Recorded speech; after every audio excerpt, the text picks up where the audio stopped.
Tonight, we're stepping back into a world of white gloves, calling cards, and the kind of social pressure that made a dropped fork feel like a national emergency.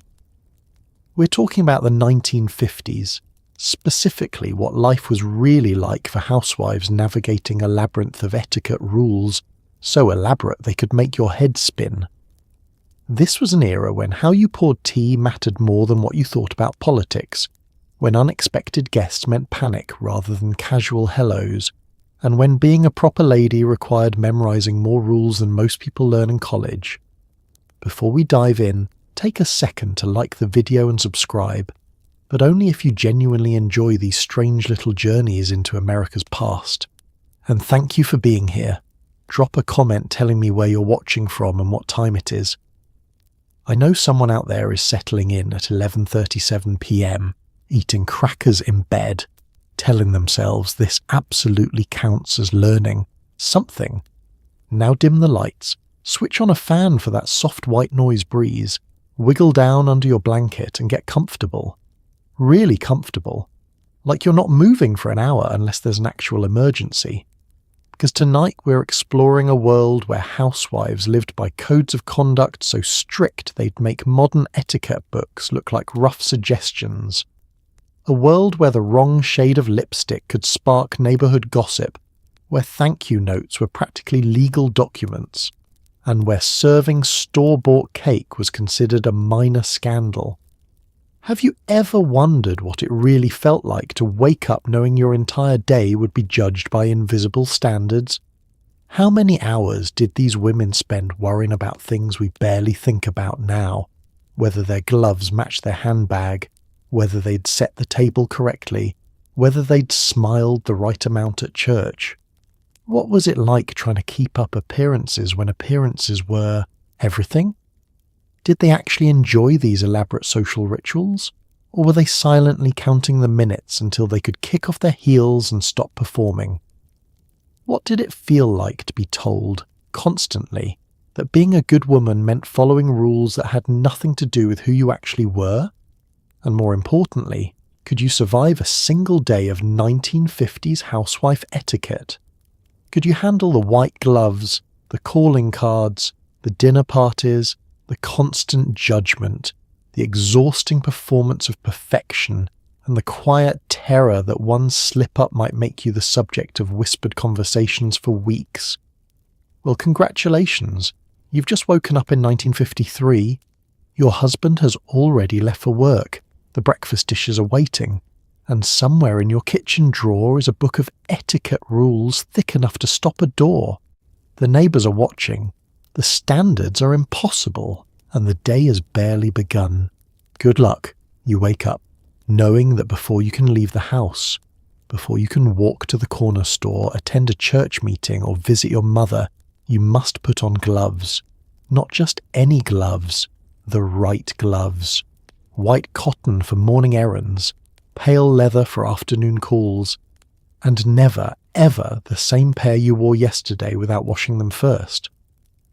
The gloves sit in your top dresser drawer, folded carefully, organised by colour and occasion.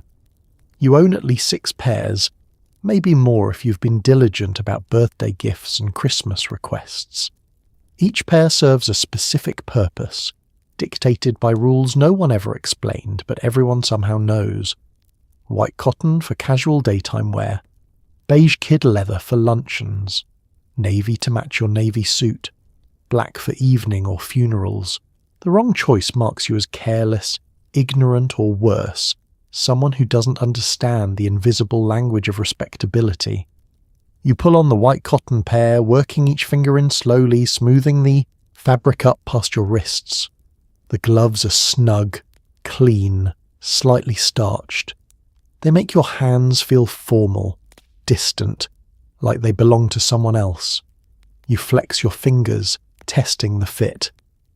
Everything you touch now will be filtered through this layer of fabric, door handles, your handbag, the coins you hand to the shopkeeper. Your actual skin will not make contact with the world until you return home and peel them off, finger by finger, in the privacy of your own hallway. The glove rule is non-negotiable, A woman does not appear in public with bare hands, not unless she's a child or a factory worker or someone who's given up on respectability entirely. Gloves signal that you care, that you've made an effort, that you understand your place in the social order. They also hide chapped knuckles, bitten nails, the small imperfections that come from washing dishes and scrubbing floors and wringing out laundry by hand. In this way, gloves are both armour and disguise, transforming your working hands into the smooth, elegant hands of a lady. But they're also a burden. They must be kept spotless, which means washing them by hand in gentle soap, rolling them in a towel to remove excess water, then laying them flat to dry on a clean surface where they won't wrinkle or lose their shape. A single stain, ink, dirt, a smudge of lipstick renders them unwearable until properly cleaned. And if you forget your gloves, if you leave the house barehanded even once, you will feel naked, exposed, certain that everyone you pass on the sidewalk is noticing, judging, marking you as the kind of woman who can't even manage the basics. You check yourself in the mirror one last time, hat secured, gloves on, handbag in the crook of your elbow. You look proper now, presentable, like the kind of woman who belongs in polite society, even if that society is just the produce aisle at the corner grocery. The gloves make you slow down. You cannot rummage through your handbag quickly. You cannot scratch an itch or touch your face without thinking. Every gesture becomes deliberate, controlled, a small performance of femininity acted out through fabric. And as you step out the door into the morning light, you carry with you the knowledge that this is only the beginning. The gloves are just the first rule of the day. There will be dozens more before you are allowed to come home, peel them off, and finally, blessedly, touch the world with your own hands again. Breakfast is not simply a meal. It is a performance staged every morning in kitchens across America, where wives serve their husbands with the choreographed precision of waitresses who've memorized every preference, every timing, every unspoken expectation. Your husband sits, you stand, he reads the paper, you pour the coffee. This is not discussed. This is simply how it's done. You wake before him, always. The alarm clock jars you from sleep at 6, sometimes earlier, and you slip out of bed quietly so as not to disturb him. He needs his rest. He works hard. These are the things you tell yourself as you pad into the kitchen in your bathrobe and slippers, your hair still flattened from the pillow, your face bare and soft with sleep. The kitchen is cool and dim. You turn on the overhead light and it flickers once before settling into a steady yellow glow. The coffee percolator sits on the counter, waiting. You fill it with water, measure the grounds carefully, 2 scoops, not too strong, not too weak, and set it on the stove to burble and hiss. The smell begins almost immediately, rich and dark, filling the small space with the promise of alertness. While the coffee brews, you set the table. His placemat goes at the head of the table, aligned perfectly with the chair, his juice glass on the right, his coffee cup and saucer just above the knife. The newspaper, retrieved from the front porch, folded neatly and placed within easy reach. You move quietly, efficiently, a waitress in your own home.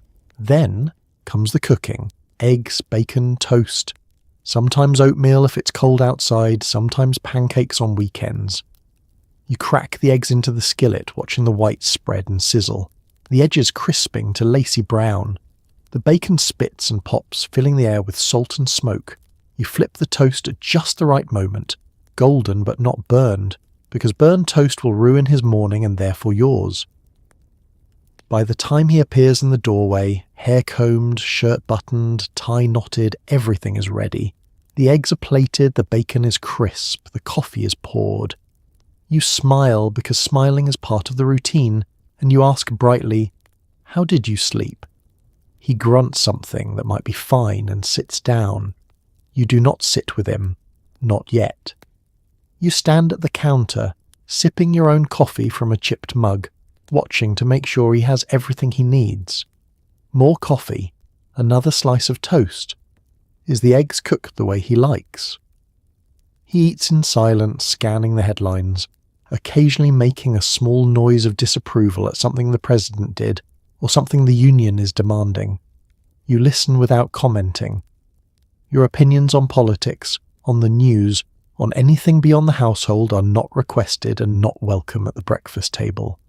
When he finishes, he pushes back his chair, dabs his mouth with the napkin you folded into a triangle, and stands.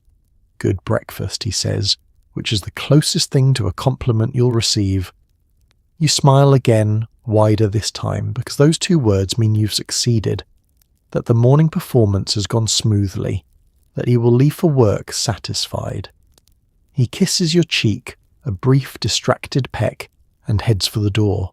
You follow him, handing him his hat, his briefcase, his coat if the weather requires it. "Have a good day," you say softly, and then he is gone. The door closes. The house falls silent. You return to the kitchen and stare at the table. His plate smeared with egg yolk, his crumpled napkin, his empty coffee cup with a faint brown ring at the bottom, the newspaper, sections scattered and disordered. You begin to clear it all away, scraping the dishes, running hot water into the sink, your hands already red from the heat. Breakfast is over. The performance was successful. Tomorrow, you will do it all again. The doorbell rings at 10:30 on a Tuesday morning. You freeze. Your hair is still in curlers. The breakfast dishes are unwashed. The living room has not been dusted since yesterday. And now, standing on your porch is your neighbour, or worse, your mother-in-law. This is the nightmare every housewife lives with. The possibility of being caught unprepared. Your heart hammers in your chest. The doorbell rings again, more insistent this time, and you glance desperately around the kitchen as if the mess might suddenly vanish through sheer willpower.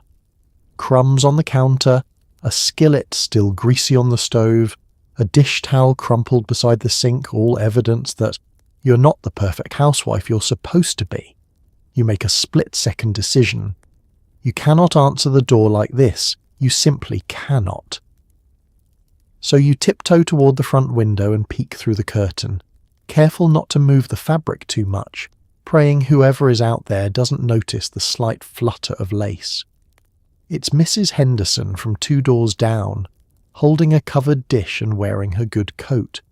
Your stomach drops. Mrs. Henderson is the kind of woman who keeps her house, museum perfect at all times, who irons her dish towels and arranges her spice rack alphabetically. If she sees you in curlers, if she sees the living room in its current state, it will be all over the neighbourhood by dinner time. The doorbell rings a 3rd time. You step back from the window, holding your breath, standing absolutely still in your own hallway like a fugitive hiding from the police. The seconds stretch out, agonizing and long. You hear Mrs. Henderson's footsteps on the porch, the faint creak of the boards. You imagine her peering through the windows, cupping her hands around her eyes, trying to see if anyone is home.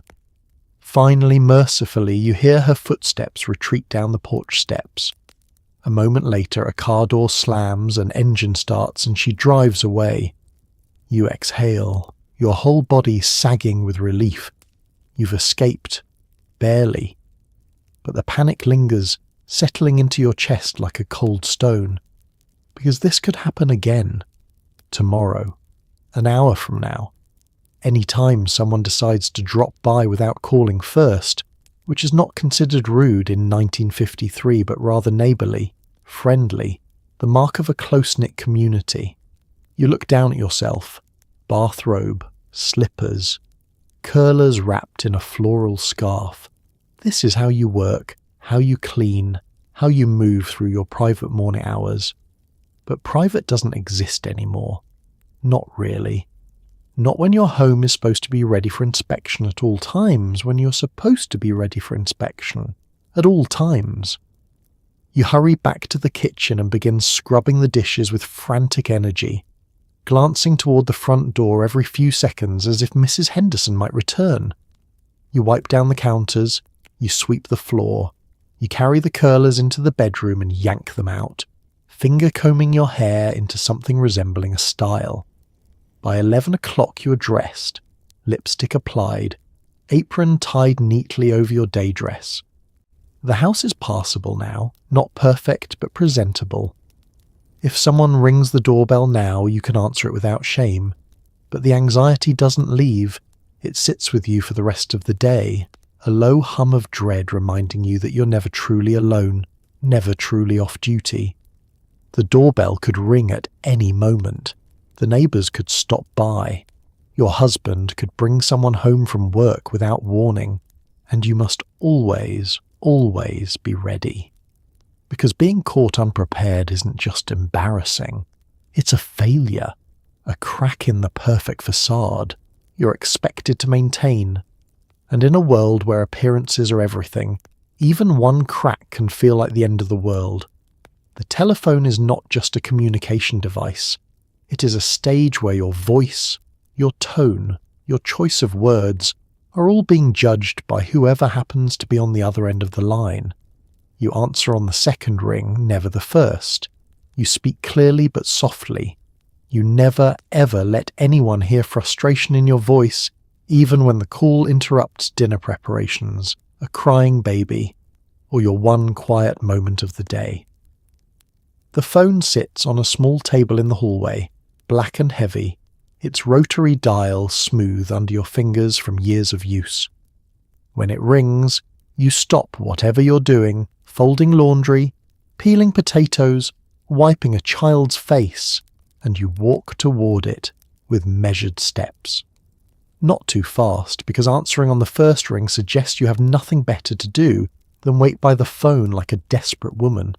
Not too slow, because letting it ring 4 or 5 times suggests you're either not home or worse, deliberately avoiding people. The second ring is the sweet spot. You lift the receiver, press it to your ear, and say in your brightest, most pleasant voice, "Hello," not "yeah," not "what," not even a casual hi, just "hello," clear and warm, as if you've been hoping all day that this exact person would call. The person on the other end might be your mother, your neighbour, the woman from church organising the bake sale, or your husband calling to say he'll be late. It doesn't matter. Your tone remains the same. Friendly, accommodating, endlessly patient. If it's your mother, you listen to her complaints about your father, about her arthritis, about the price of beef, and you make sympathetic noises at all the right moments. "Oh no, that's terrible. I'm so sorry to hear that." You do not interrupt. You do not offer solutions unless asked. You simply listen, because that is what good daughters do. If it's a neighbour, you chat about harmless things, the weather, the new family that moved in across the street, whether the grocery store still has butter on sale. You laugh lightly at her jokes. You agree with her observations. You never, ever disagree or say anything that might be repeated later in a less flattering context.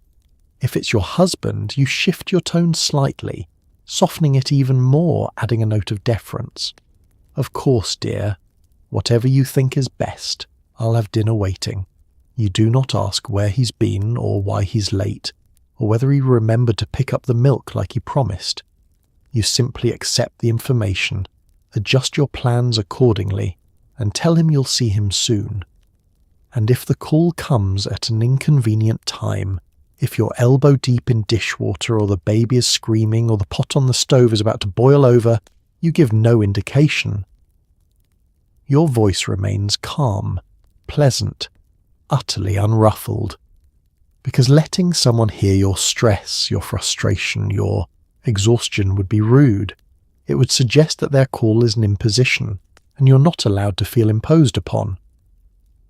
The conversation ends the way it began, politely, warmly, with you saying, "It was so nice to talk to you," even if it wasn't, even if the call pulled you away from something important, even if you now have to rush to salvage dinner or soothe a crying child, or finish the task that's now running late. You hang up the receiver gently, never with a slam or even a firm click, because telephones are delicate instruments and rough handling suggests a rough temperament. Then you stand there for a moment, your hand still resting on the cool black plastic, and you take a breath. The phone will ring again, maybe in an hour, maybe in 10 minutes, and when it does, you will stop whatever you're doing, walk to the hallway, wait for the second ring, and answer in that same bright, pleasant voice. Hello. Because the telephone is not just a tool, it's a test, and every call is an opportunity to prove that you are patient, kind, accommodating, and endlessly available, even when you're not. You carry small cards in your handbag, crisp and cream-coloured, printed with your name in elegant script. When you visit someone's home and they're not there, you leave one. When you receive visitors and you're indisposed, they leave one. This elaborate system of paper courtesies governs your social life with the seriousness of a legal contract, tracking obligations, visits, and the invisible web of who owes whom attention. The cards are kept in a small silver case tucked into the inner pocket of your handbag, right next to your compact and your folded handkerchief. You ordered them from a stationer downtown, spending more than you probably should have on thick quality cardstock, with your name engraved, not printed, engraved, in a font that suggests both elegance and modesty. Mrs. John Patterson. Not your own first name, never your own first name. You are defined by your husband's identity, and your calling card makes that official. The rules surrounding these cards are complex, unwritten, and absolutely binding. If you visit someone's home for a social call and they're not there, you leave a card in the silver tray by their front door. The card signals that you came, that you made the effort, that you fulfilled your social obligation. The corner of the card may be folded down to indicate different things: a personal visit versus a formal one, condolences versus congratulations, and folding the wrong corner is a misstep that can cause confusion or worse, offence. When someone leaves a card at your home, you must return the visit within 1 week. Not 8 days, not when it's convenient. 1 week. This invisible ledger of social debts runs constantly in the background of your life. A mental calculation of who came when, who needs a return visit, whose card you haven't reciprocated yet. You keep the cards you receive in a small wooden box on your dresser, shuffling through them periodically, making sure you haven't forgotten anyone. Failing to return a call, and call in this context means a visit, not a telephone conversation, is a social catastrophe. It suggests you're either rude, disorganized, or deliberately snubbing the person who took the time to visit you. And in a community where reputation is everything, where women's entire social standing depends on maintaining these delicate webs of obligation and reciprocity, one unreturned calling card can start a rift that lasts for years. So you plan your afternoons carefully. On Tuesday, you visit Mrs. Cooper, who left her card last week. On Thursday, you stop by the Hendersons to check on their daughter who's been ill, and you leave your card whether they're home or not, because the gesture matters as much as the actual visit. On Saturday, you make 3 calls in one afternoon, moving efficiently from house to house, leaving cards, chatting briefly if the hostess is home, smiling and nodding and fulfilling the endless cycle of social obligations that structure your life. The calling card system also dictates how long you stay. A formal call lasts 15 to 20 minutes, no more. You arrive, you're shown into the parlour, you exchange pleasantries, you sip tea if it's offered, and then you take your leave before overstaying your welcome. Lingering too long suggests you have no other obligations, no other friends, no life beyond this one visit. Leaving too soon suggests the visit wasn't important to you. Timing is everything, and if someone visits you, the performance shifts. You must be ready to receive them, hair neat, apron removed, living room presentable. You offer tea or lemonade. You sit with good posture. You engage in light conversation, steering away from anything too personal or controversial. You make them feel welcome without being so warm that they think they can drop by unannounced whenever they please. The cards pile up, week after week, month after month. A constant stream of paper obligations, each one representing a visit made, a visit owed, a relationship maintained through ritual rather than genuine affection. You wonder sometimes if anyone actually enjoys this system, or if everyone is simply performing the same exhausting dance because that's what respectable women do. But you keep the cards in your handbag, you keep visiting, you keep leaving and receiving these small cream-coloured rectangles that govern your social world with the weight of law. Because in 1953, relationships aren't built on spontaneity or authentic connection. They're built on cardstock, engraved names, and the rigid structure of who owes whom a 15-minute visit in a carefully dusted parlour. Your hat must match your gloves, or at least complement them in a way that suggests you've put thought into your appearance. Navy gloves with a navy hat. Cream gloves with a cream pillbox. Black gloves with, well, black matches. Everything. But you still worry whether the black is elegant black or funeral black, and whether people will judge you for choosing the wrong one. Getting dressed is not a simple matter of putting on clothes. It's a calculation, a careful assembly of pieces that must work together to project the right image. And the hat and glove combination is the cornerstone of that image, the detail that separates women who understand fashion from women who are simply wearing clothes. You stand in front of your closet already wearing your dress, a navy shirtwaist with white piping at the collar, and you study your options. The navy hat with a small feather, or the cream pillbox that goes with almost anything. If you choose navy, you must wear navy gloves. If you choose cream, you need cream gloves. But cream shows every smudge, every fingerprint, every mark, and you'll spend the entire outing paranoid that you've dirtied them. You pull out the navy hat, turning it over in your hands. It's structured, elegant, the kind of hat that makes you look serious and put together. You set it on your head, adjusting the angle carefully. Too far forward, and you look severe. Too far back, and you look careless. You secure it with a hat pin, the sharp point sliding through felt and hair, anchoring it in place.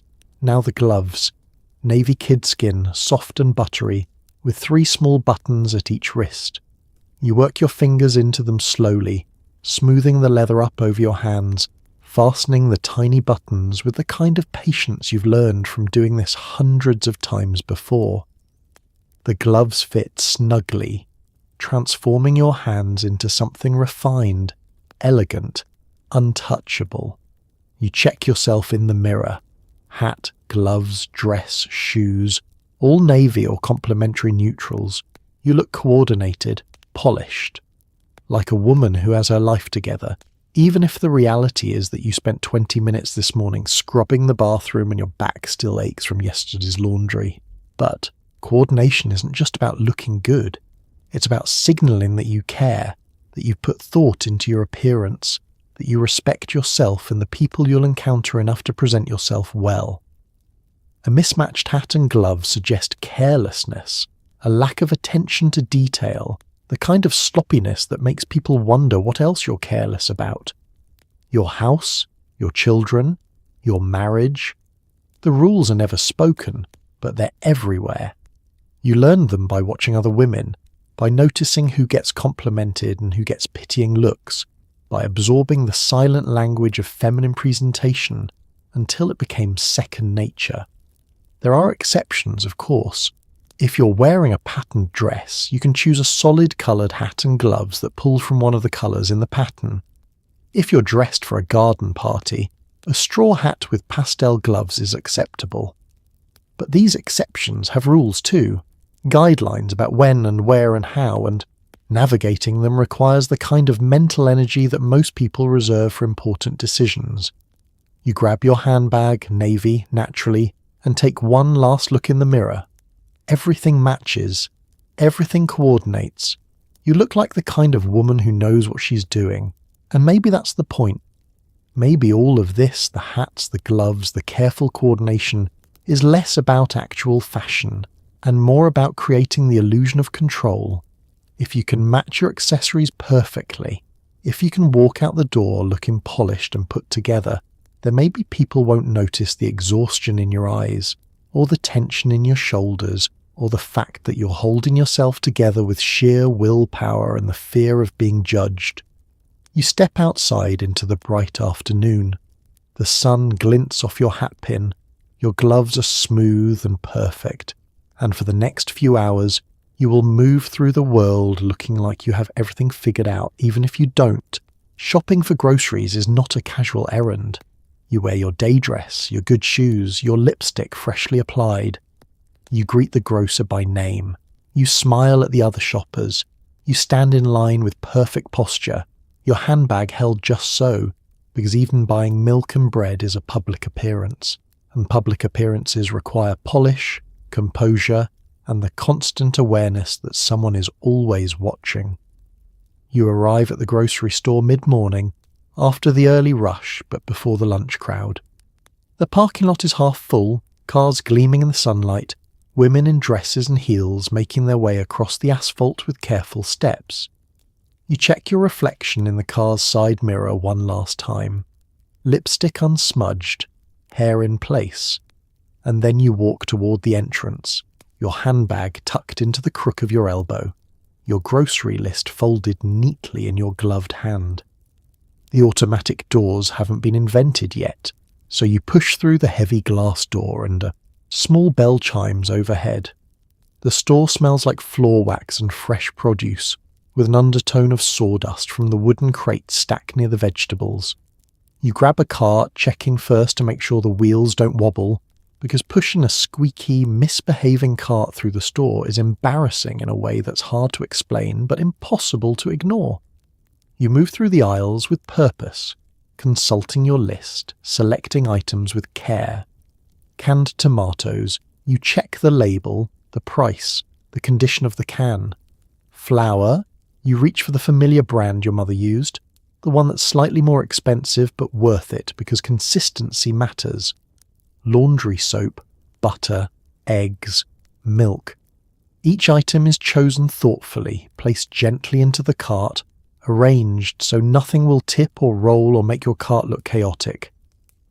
Other women move through the store with the same measured grace. You nod at Mrs. Patterson from church. You exchange a brief smile with the young mother, struggling to keep her toddler from grabbing everything off the shelves. You say, "Good morning, Helen," to the woman who lives 3 streets over, and she says, "Good morning back," and you both move on because prolonged conversation in the grocery store suggests you have too much time on your hands. At the butcher counter, you wait your turn patiently, hands folded over your handbag. When the butcher calls you forward, you smile and say, "Good morning, Mr. Davies. I'd like 2 pork chops, please, not too thick." He wraps them in white paper, ties the package with string, and hands it to you with a nod. "Have a good day, Mrs. Patterson." You thank him and move on. Every interaction is pleasant, brief, courteous. You do not complain about prices, even though butter cost more than it did last month. You do not linger in the aisles, reading labels and comparing options like you have all day. You shop efficiently, purposefully, like a woman who knows exactly what she needs and exactly how to get it. When you reach the checkout, you unload your cart onto the counter with care, grouping like items together so the clerk doesn't have to work too hard. You make small talk, something about the weather, about how fresh the letters looks this week, and the clerk smiles and nods and rings up your purchases with quick, practiced movements. The total is announced. You open your handbag, retrieve your wallet, and count out the exact bills and coins, handing them over with a polite thank you. The clerk bags your groceries in brown paper sacks, and you accept them with another smile, another thank you, and then you're walking back through the store, through the heavy glass door, across the parking lot towards your car. You load the groceries into the trunk carefully, making sure the eggs are cushioned and the bread won't get crushed. Then you slide into the driver's seat, set your handbag on the passenger seat, and take a quiet breath. The errand is complete. You've been seen, and you've been seen looking presentable. No one can say you showed up in curlers or a house dress. No one can say you were rude to the butcher or impatient in line. You performed the role of respectable housewife, completing a simple errand, and you performed it well. Because in 1953, even something as mundane as buying groceries is theatre, and you are always on stage.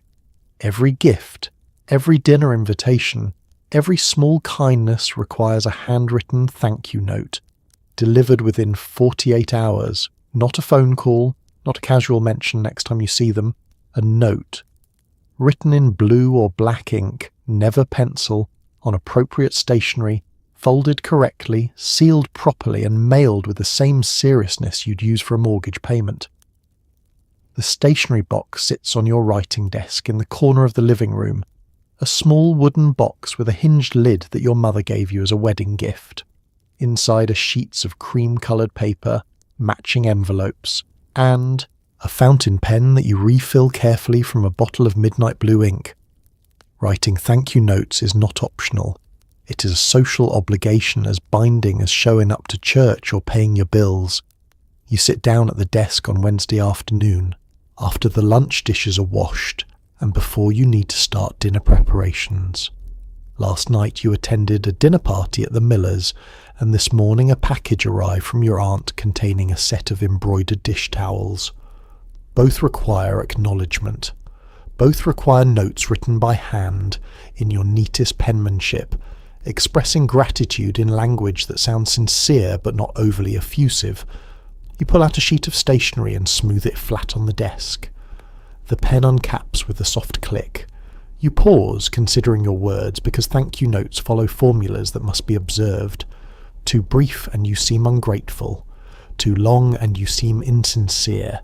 The tone must hit the exact middle ground between warmth and propriety. You begin. Dear Mrs. Miller, thank you so much for the lovely dinner party last evening. Your handwriting flows across the page in careful loops and slants, the product of years of penmanship practice in school. You continue. The roast was delicious, and the conversation was delightful. John and I so enjoyed spending the evening with you and Mr. Miller. Thank you again for your hospitality. You sign it warmly, Mrs. John Patterson, and set it aside to dry. The ink glistens wetly for a moment before dulling to matte blue. Next, the note to your aunt. Dear Aunt Margaret, the dish towels arrived this morning, and they are absolutely beautiful. Your embroidery work is exquisite as always. I will think of you every time I use them. Thank you for your kindness and generosity. Another signature, another envelope addressed in the same careful script. The notes must be mailed today. 48 hours is the maximum acceptable delay, and you're already at 36. You fold each note carefully, once vertically, then once horizontally, and slide them into their envelopes. You seal them with a damp sponge, never with your tongue, because licking envelopes is considered unrefined. Then you apply the stamps, aligning them perfectly in the upper right corner, because crooked stamps suggest carelessness. The notes go into your handbag, ready to be dropped into the mailbox on your next outing. But before you close the stationery box, you make a mental note. You also need to send a thank you to Mrs. Henderson, who brought over a casserole last week when you were feeling under the weather, and a note to the woman from church who complimented your hat on Sunday, and perhaps a note to your mother-in-law, just because it's been a few weeks since you've written, and failing to maintain regular correspondence is a subtle form of disrespect. The list grows. It always grows.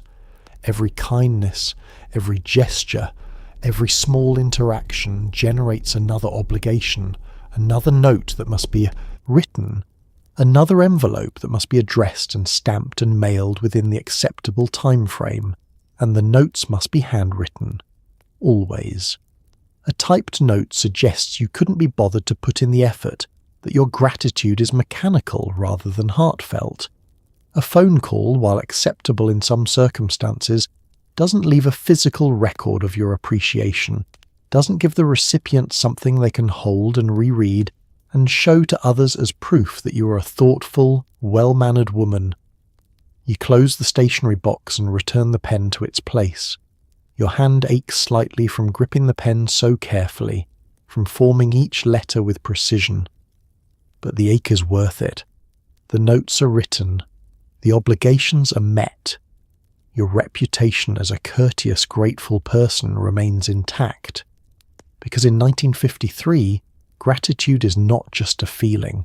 It's a performance, documented in ink, delivered through the mail, and judged by the quality of your penmanship and the sincerity of your phrasing. And failure to perform is failure to be a proper lady. There is a right way and a wrong way to serve coffee to guests. The right way involves a silver tray, matching cups and saucers, real cream in a small pitcher, sugar cubes with tiny tongs, and cloth napkins folded into triangles. The wrong way involves anything that suggests you didn't plan ahead, didn't care enough, or, heaven forbid, served instant coffee as if it were real.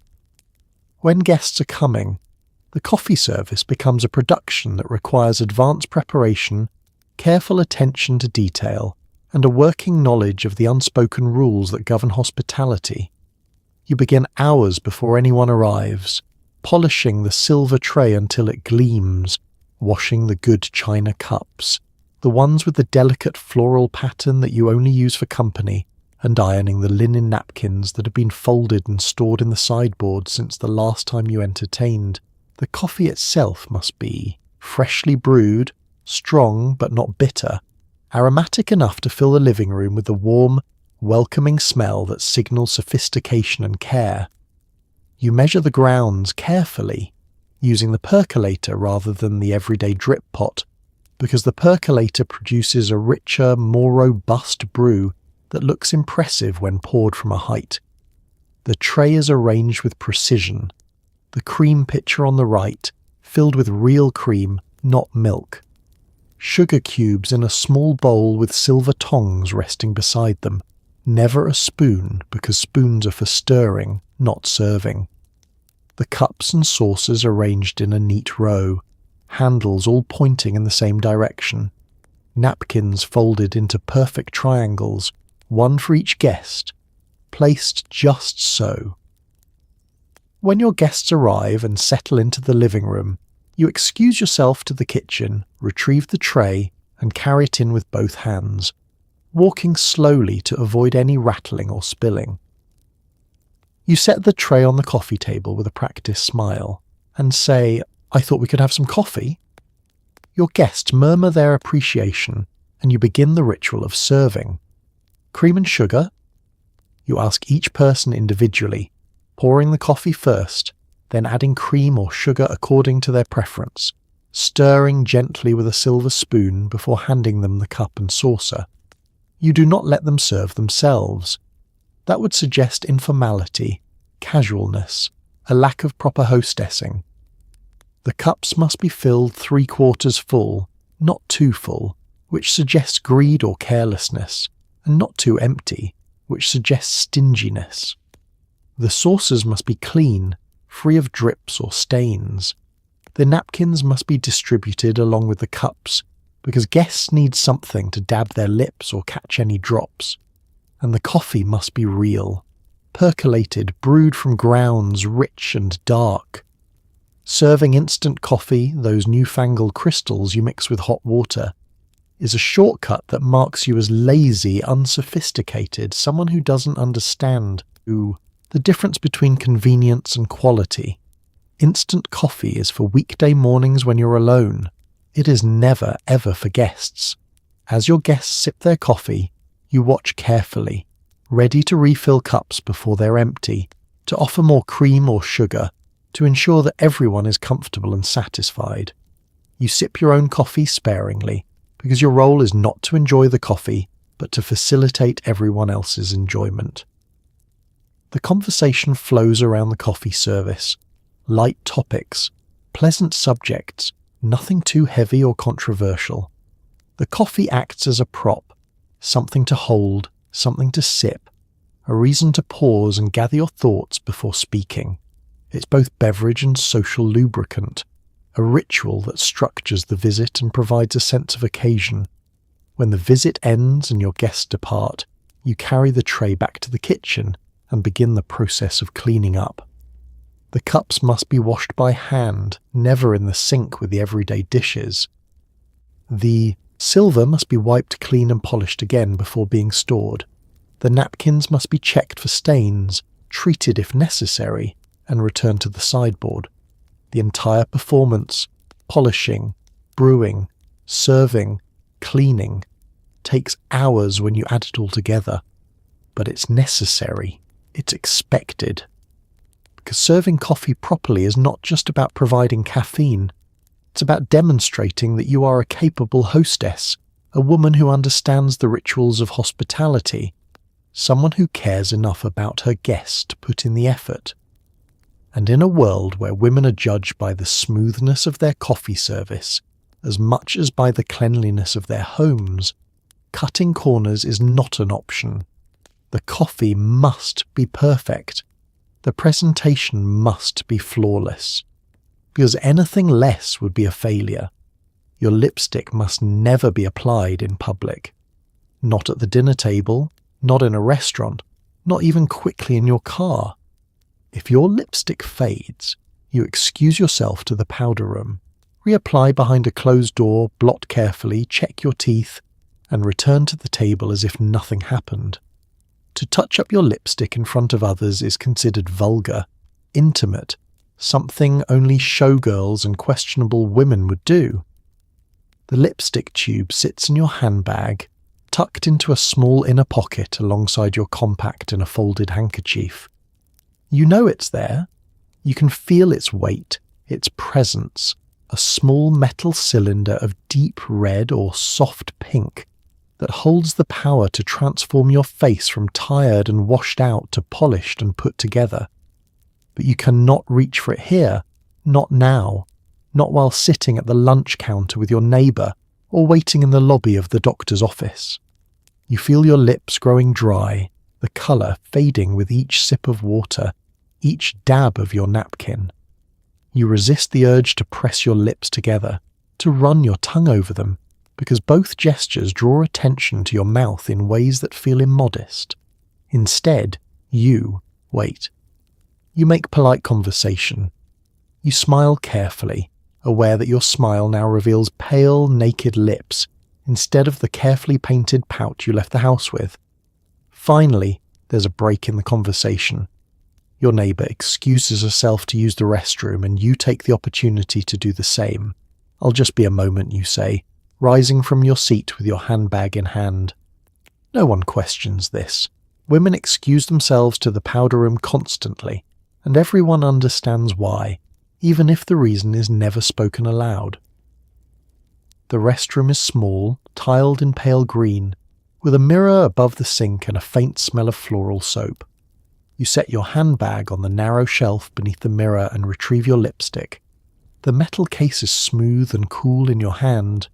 You twist the base, and the lipstick emerges, a perfect cylinder of colour, slightly worn down from use but still vibrant, still capable of restoring the facade. You lean toward the mirror, steadying your hand, and begin to apply. The lipstick glides across your bottom lip, then your top, following the natural curve of your mouth with practiced precision. You've done this hundreds of times, thousands, until the motion is automatic, muscle memory guiding the colour exactly where it needs to go. When both lips are covered, you press them together gently, spreading the colour evenly. Then you reach for a tissue. There's always a small packet of tissues in your handbag, and blot once, twice, removing the excess so the colour won't transfer onto your coffee cup or leave a mark on your husband's cheek when he kisses you hello. You check your teeth in the mirror, running your tongue over them quickly to make sure no colour has smudged onto the enamel. You smooth your hair, dab the corners of your mouth with your pinky finger to clean up any small imperfections, and then you step back to assess the full effect. Better. Much better. Your face looks finished now, complete, like a painting that was missing its final stroke.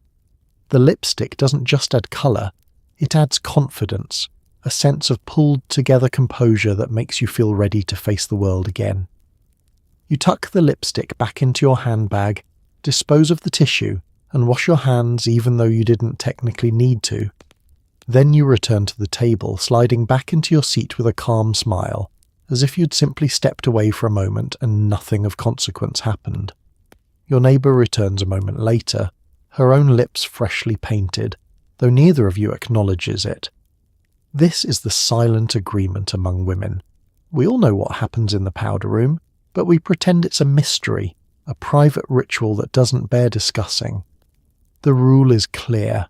Lipstick application is intimate, personal, something that happens behind closed doors. To apply it in public, at the table, in your car, on a park bench, is to reveal the mechanics of femininity, to show that your beauty is constructed rather than natural, and showing the construction breaks the illusion. So you reapply in secret. You blend, blot, and perfect in the privacy of restrooms and bedroom vanities. You emerge looking effortlessly polished, as if your lips simply exist in this perfect shade of red, as if you woke up this way and will go to bed this way and never need to think about it at all. Because in 1953, the work of being beautiful must never be visible. Only the result matters. Where you sit in church matters. The front rows are for established families, pillars of the community, women whose gloves are always pristine and whose hats sit perfectly level. The middle rows are for everyone else trying to appear respectable. The back rows are for latecomers and families with small children. You learn your place quickly, and you do not presume to sit where you don't belong.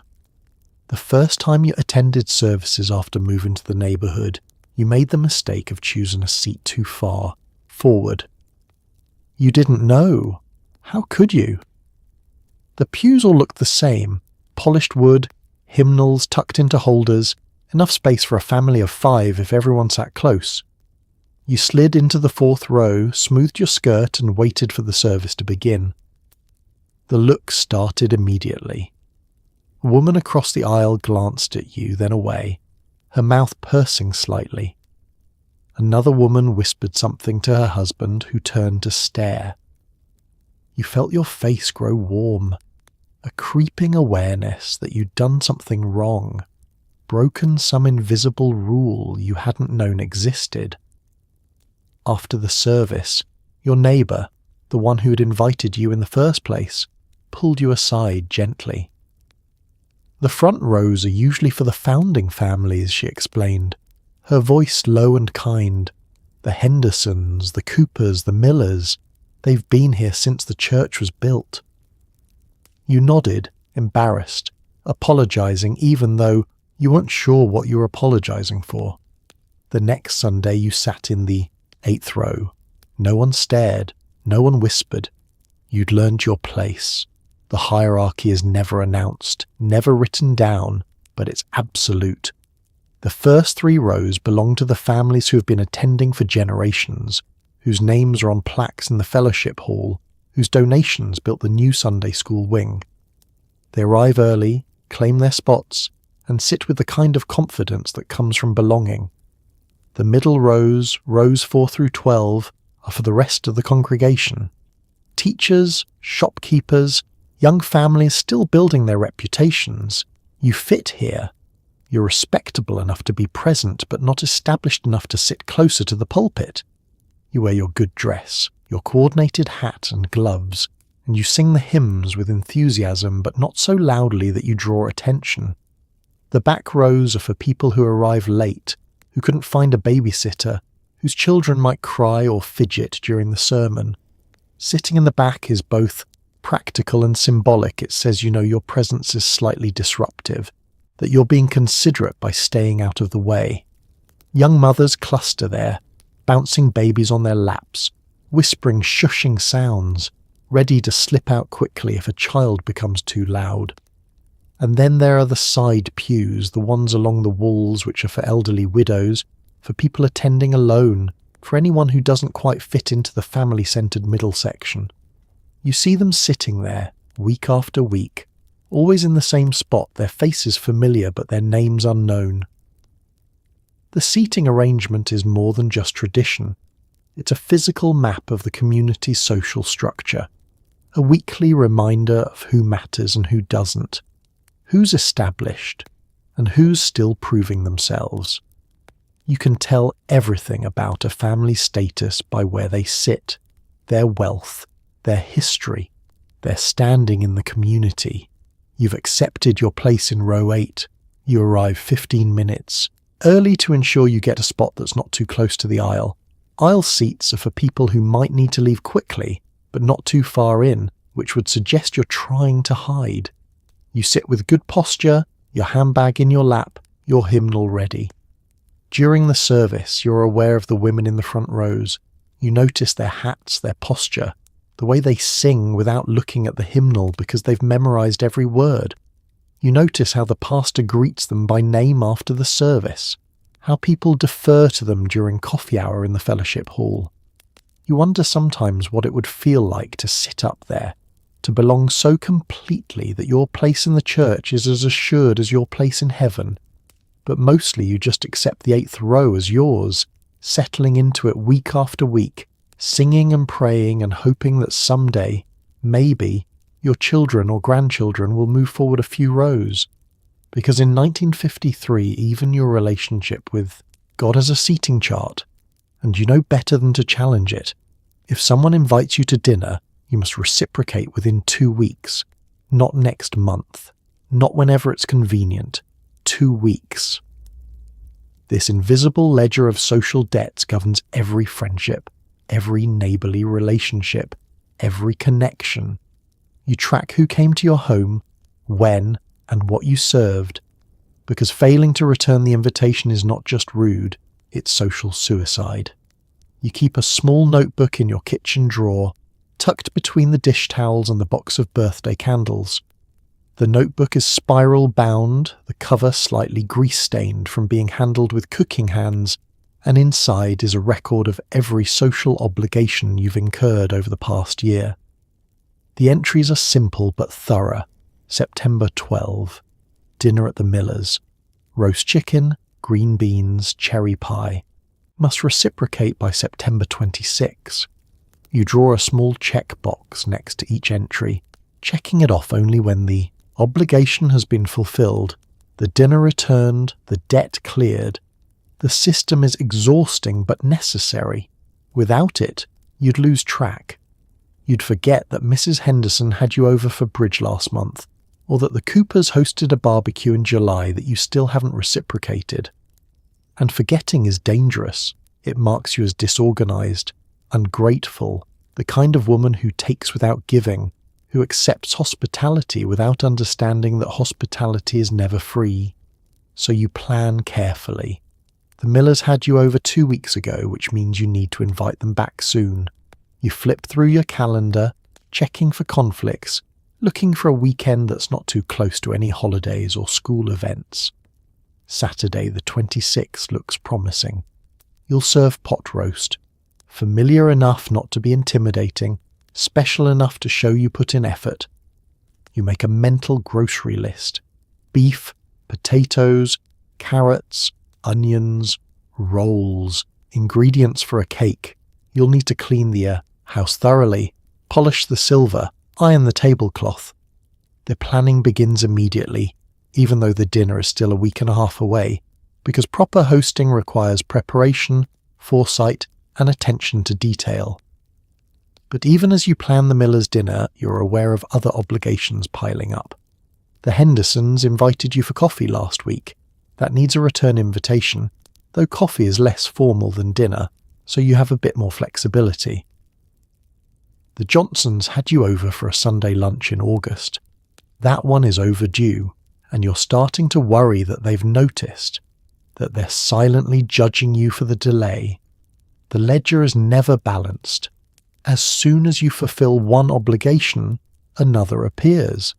Someone invites you to a birthday party, a baby shower, a casual get-together, and each invitation carries with it the unspoken expectation that you will return the gesture in kind.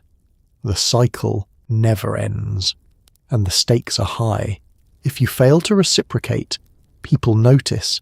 They whisper about it over coffee, speculating about why you haven't invited them back. Are you having financial troubles, marriage problems? Do you think you're too good for them now? The gossip spreads quickly, and once your reputation as a poor hostess is established, it's nearly impossible to repair.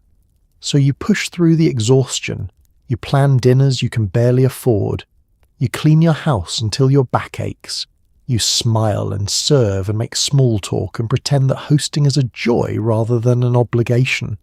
Because admitting otherwise would be admitting that you're not cut out for this life, this endless performance of reciprocal hospitality. Your husband doesn't understand the pressure.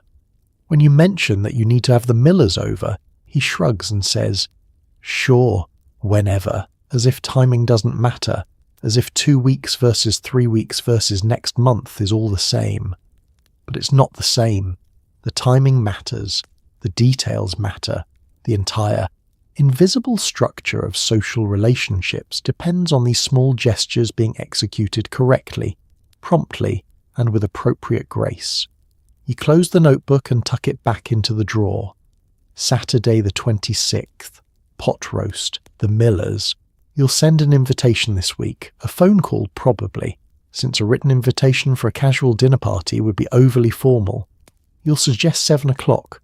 You'll mention that it's nothing fancy, just a simple dinner, even though you'll spend hours making sure everything is perfect. And 2 weeks after the Millers come, you'll need to plan something for the Hendersons, and after that, the Johnsons, and after that, whoever else extends an invitation that requires a response. The ledger is never balanced. The obligations never end. But you keep hosting anyway, because in 1953, friendships aren't built on affection alone.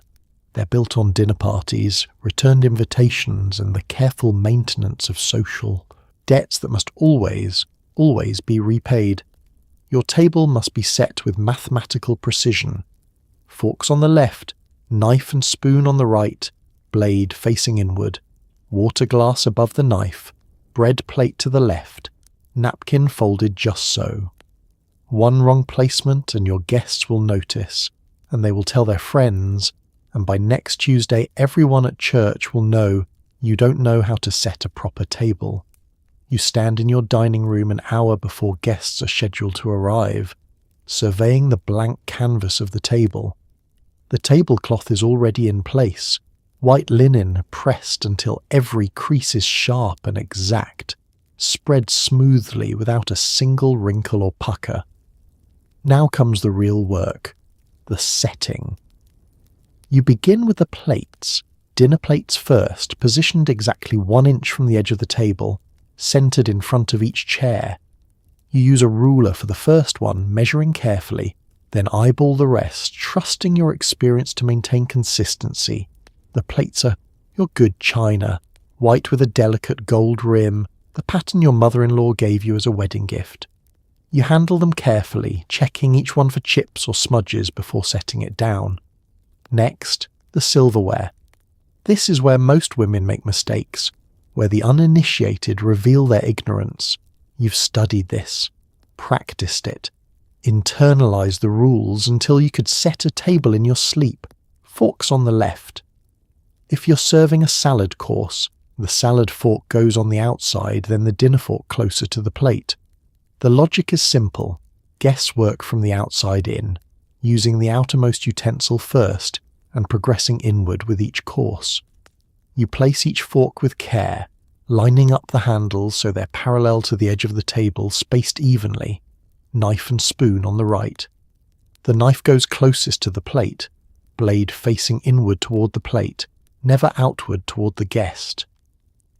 An outward-facing blade is aggressive, threatening, a violation of table etiquette that suggests hostility. The spoon goes to the right of the knife. If you're serving soup, a soup spoon would go on the outside, but tonight's menu doesn't include soup, so 1 spoon is sufficient. The water glass goes above the knife. positioned so that when your guest reaches for it, the movement feels natural, effortless. You polish each glass before placing it, holding it up to the light to check for water spots or fingerprints. A spotted glass is a sign of carelessness, of corners cut, of a hostess who doesn't care enough to pay attention to details. Bread plates to the left, above the forks, small, delicate, positioned at an angle that's meant to look casual but is actually calculated. Each bread plate gets a butter knife, laid diagonally across the top, handle pointing right for easy access. Finally, the napkins. You folded them into simple rectangles. Nothing too elaborate, nothing that looks like you're trying too hard. Each napkin is placed to the left of the forks, or sometimes on the plate if you're feeling slightly more formal. The fabric is crisp, starched, pressed into sharp creases that will hold their shape throughout the meal. You step back and assess your work. 4 place settings, each one identical, each one precise. The symmetry is satisfying, almost meditative. Everything is aligned, balanced, correct. But you're not done. You walk around the table slowly, checking from each angle, making sure nothing looks crooked or out of place. You adjust a fork that's slightly askew. You rotate a water glass a quarter turn so the pattern on the crystal aligns properly. You tweak a napkin that's sitting a fraction of an inch too far to the left. This is the standard. This is what's expected. A properly set table isn't just functional, it's a statement. It tells your guest that you respect them, that you've put thought and care into their comfort, that you understand the rules of civilized dining and have the discipline to follow them. And the guests will notice. They always notice. They'll glance at the table when they first enter the dining room, taking in the arrangement with quick, assessing eyes. They'll note whether the silverware is properly placed, whether the glasses are clean, whether the napkins are neatly folded. They won't say anything. Commenting on the table setting would be rude, but they'll notice, and they'll remember. You've heard the stories.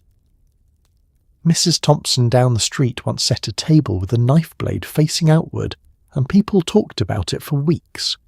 Poor thing, they said, shaking their heads. Doesn't know the first thing about proper entertaining.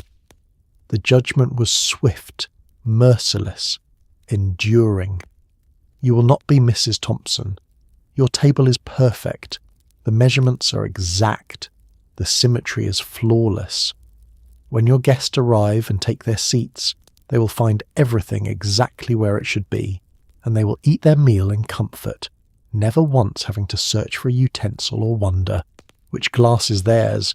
And tomorrow, when they talk about tonight's dinner, they will not mention your table setting, which is exactly the point. A perfect table setting is invisible, noticed only in its absence, and yours will not be absent. You wear a girdle, not because you need it, necessarily, but because going without one in public is considered improper, sloppy, the mark of a woman who's let herself go.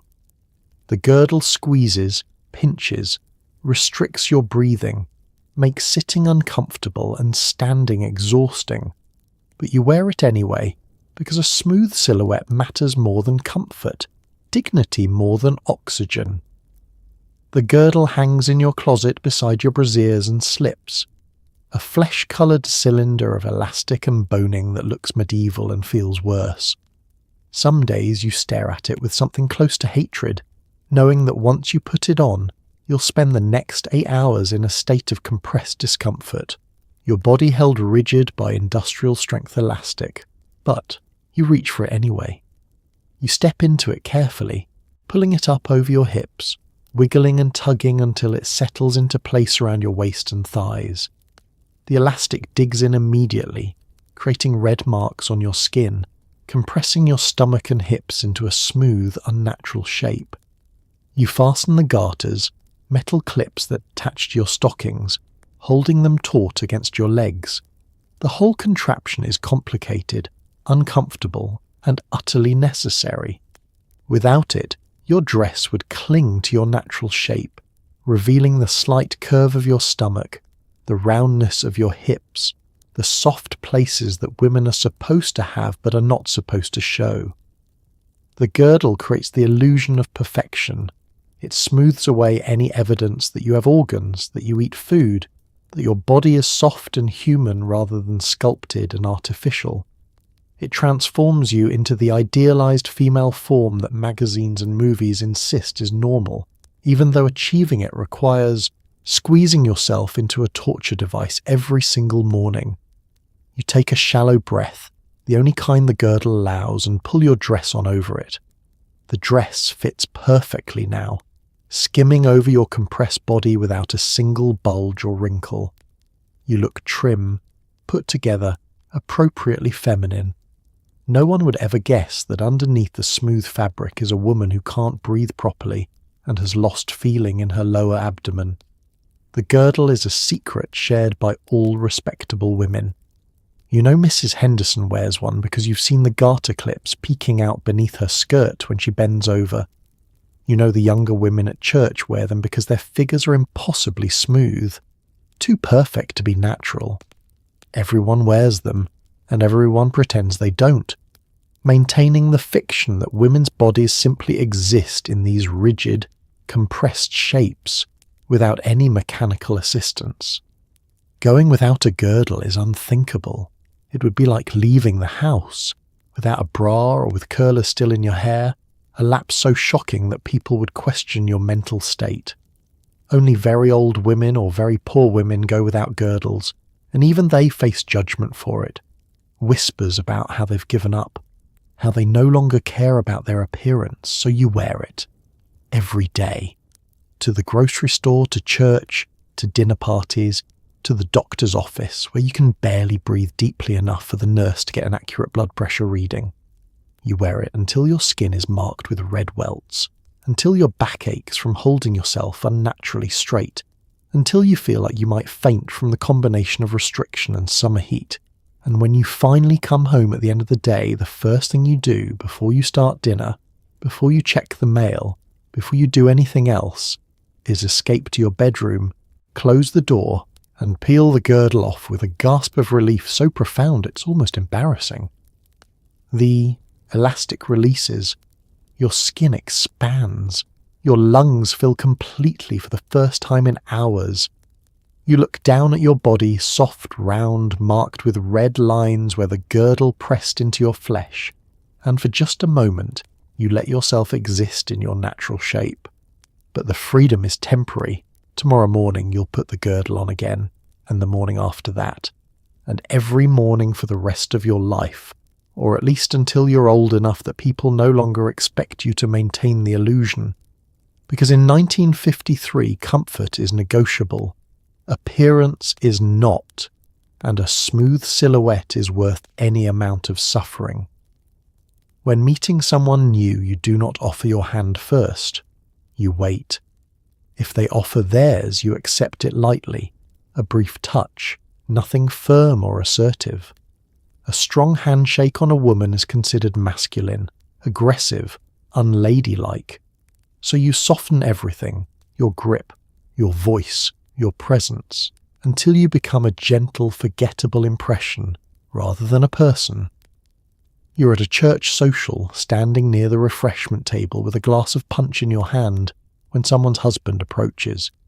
He's new to the congregation, transferred here for work, and his wife is somewhere across the room talking to the minister's wife. He nods politely and introduces himself. "Tom Richardson," he says, extending his hand. You hesitate for a fraction of a second, running through the rules in your mind. A man has offered his hand, so refusing would be rude. But you must accept it correctly, not too eagerly, not too firmly. You shift your punch glass to your left hand and extend your right, letting it hang limply in the air between you, passive and receptive. His grip is firm, confident, the kind of handshake businessmen use to convey authority and competence. Your hand rests in his like a dead fish, barely squeezing, applying almost no pressure at all. The contact lasts 2 seconds, maybe 3, and then you withdraw, tucking your hand, back against your side as if it's done something slightly shameful. "Pleased to meet you," you say softly, smiling in a way that you hope looks friendly but not forward. He nods and moves on, and you're left wondering if you did it right, if your handshake was appropriately feminine, if you struck the correct balance between friendliness and deference. The rules around handshakes are maddeningly specific. A woman never offers her hand first to a man. That would be too bold, too assertive, suggesting an equality that doesn't exist. If a man offers his hand, she accepts, but delicately, with minimal pressure. The handshake should feel like touching a flower petal, brief and insubstantial. With other women, the rules are slightly different, but no less complicated. You can offer your hand first to another woman if you're of equal or higher social standing, but the grip must still be soft, gentle, nothing that could be mistaken for masculine confidence.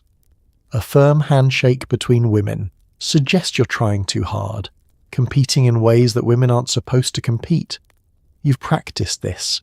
At home, alone in your living room, you've extended your hand and let it hang limp, testing different levels of pressure, trying to find the exact amount of gentle contact that signals femininity without seeming completely passive. It's harder than it sounds. Too limp and you seem weak. Too firm and you seem aggressive. Your mother taught you this when you were young, demonstrating the proper lady's handshake by pressing her palm lightly against yours with barely any grip at all. "Like this," she said. Gentle, soft. You're not trying to prove anything. But what if you are trying to prove something? What if you want your handshake to convey competence, confidence, capability? Those desires have no place here. Women aren't supposed to convey those things through physical gestures. Women convey them through perfect households, well-behaved children, successful husbands. Your handshake is meant to convey only one thing, that you understand your place. Sometimes you watch men shake hands. The firm grip, the direct eye contact, the sense of equality and mutual respect conveyed through that simple gesture. You wonder what it would feel like to shake someone's hand like that, to grip firmly and meet their eyes without softening or deferring, to communicate through touch that you're a person deserving of respect.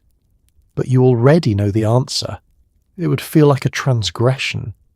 It would mark you as strange, unfeminine, someone who doesn't understand the basic rules of social interaction. People would remember you, but not in a good way. They'd remember you as that woman with the mannish handshake, the one who doesn't know how to act like a lady. So you keep your handshake soft. You let your hand rest passively in others' grips. You smile and nod and make yourself gentle, forgettable, appropriate. Because in 1953, even the pressure of your grip is subject to judgment, and a woman who grips too firmly is a woman who doesn't know her place. You do not discuss money, politics, religion, or anything that might cause disagreement. You discuss the weather, recipes, children, gardening, and the safe, pleasant subjects that keep conversation light and tension-free. If someone brings up something controversial, you smile, nod, and redirect. Your job is not to have opinions. Your job is to make everyone comfortable. You're at a dinner party, seated between Mrs. Cooper and Mrs. Johnson, when the conversation takes a dangerous turn. Someone, you're not sure who, mentions the upcoming election. The table goes quiet for a moment. Everyone's suddenly aware that they're approaching forbidden territory. Mrs. Miller, at the head of the table, recovers quickly. "I suppose we'll see what happens," she says vaguely, her tone light and non-committal. Then, with the skill of an experienced hostess, she pivots. "Speaking of November, has anyone started thinking about Thanksgiving yet?" The tension breaks. Everyone exhales. The conversation shifts smoothly to turkey recipes and whether cranberry sauce should be homemade or canned, and the brief flirtation with political discussion is forgotten. You've learned this skill too, the art of the redirect. When conversation veers toward dangerous topics, money troubles, religious disputes, disagreements about child rearing or neighborhood politics, You step in gently, steering everyone back to safer ground. "Oh, that reminds me," you say brightly, even when nothing has reminded you of anything. "I tried a new recipe for lemon cake last week. Would anyone like me to share it? It works. It always works." People are relieved to have an excuse to abandon the contentious topic and return to the comfortable, superficial chatter that defines polite society. The forbidden topics are never explicitly listed, but you know them by heart. Money is vulgar. Discussing how much things cost, how much your husband earns, whether you can afford something marks you as crass and lower class. Politics is divisive. Expressing strong political opinions makes people uncomfortable and suggests you're unwomanly, too invested in matters that don't concern you. Religion is personal. Beyond agreeing that church is important and faith is good, any deeper theological discussion risks offence. And opinions in general are dangerous. If you express a strong opinion about anything, foreign policy, education, civil rights, local government, you risk alienating someone, creating tension, being marked as difficult or argumentative. Women who have opinions are troublemakers. Women who share those opinions are worse. So you stick to the safe topics. The weather is always acceptable. Too hot, too cold, too dry, too wet. Everyone has something to say about the weather, and no one's feelings get hurt. Recipes are safe. A neutral ground where women can share expertise without threatening anyone. Children are safe, as long as you're not complaining about them or comparing them too directly. Gardening is safe. Decorating is safe. Television shows are safe, assuming you're discussing the right kind of shows. Even these safe topics have rules. You don't brag about your children's accomplishments too much. That makes other mothers feel bad. You don't talk about your husband too much. That makes it seem like you're showing off or, worse, complaining. You don't mention problems or struggles. That makes people uncomfortable and suggests you're not coping well. The result is conversation that feels like dancing on eggshells. Every sentence carefully constructed to avoid offence. Every topic vetted for potential controversy. You talk for hours and say almost nothing of substance. You smile and nod and agree with everyone, even when you don't agree, even when you have thoughts and opinions and ideas that you'd love to express, but you don't express them. You save them for the privacy of your own mind, where they sit unexpressed and unheard, piling up like unsent letters. Because in 1953, a woman's job in conversation is not to contribute ideas. It's to facilitate comfort, to keep things pleasant, to make sure everyone leaves feeling happy and untroubled. Your thoughts, your opinions, your actual self, those are irrelevant. What matters is that no one is uncomfortable. And you are very, very good at making sure no one is uncomfortable. You wear an apron while cooking, a different apron while cleaning, and no apron at all when guests arrive. If the doorbell rings unexpectedly, you tear off your apron, smooth your dress, check your hair in the hallway mirror, and answer the door as if you've been sitting peacefully with a magazine rather than scrubbing floors or kneading dough. The aprons hang on hooks inside the pantry door, a collection of cotton and gingham that serve as your work uniforms. The cooking apron is splattered with flour and tomato sauce despite multiple washings, evidence of its daily use. The cleaning apron is sturdier, made of heavy cotton that can withstand bleach and scrubbing. And tucked at the end is the decorative apron, crisp white with eyelet trim, that you wear only when you know guests are coming, and you want to look domestic without looking like you've been working. You tie on the cooking apron at 8 in the morning, slipping it over your head and fastening the strings behind your back. It transforms you instantly from housewife into labourer, signalling that you're about to spend the next several hours elbow deep in dishwater and raw meat. The apron catches the splatters, protects your dress, and marks you as someone actively engaged in the unglamorous work of running a household. At 10 o'clock you switch to the cleaning apron. The cooking is done for now, bread rising, soup simmering, And you move on to scrubbing the bathroom, mopping the floors, dusting the furniture. This apron is your armour against bleach and grime, covering you from chest to knees, protecting the dress underneath from the chemicals and dirt that are part of keeping a house clean.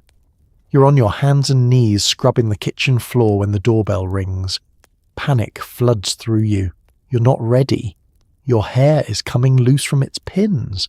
Your hands smell like ammonia. The apron is damp with dirty water. You cannot answer the door like this. You absolutely cannot.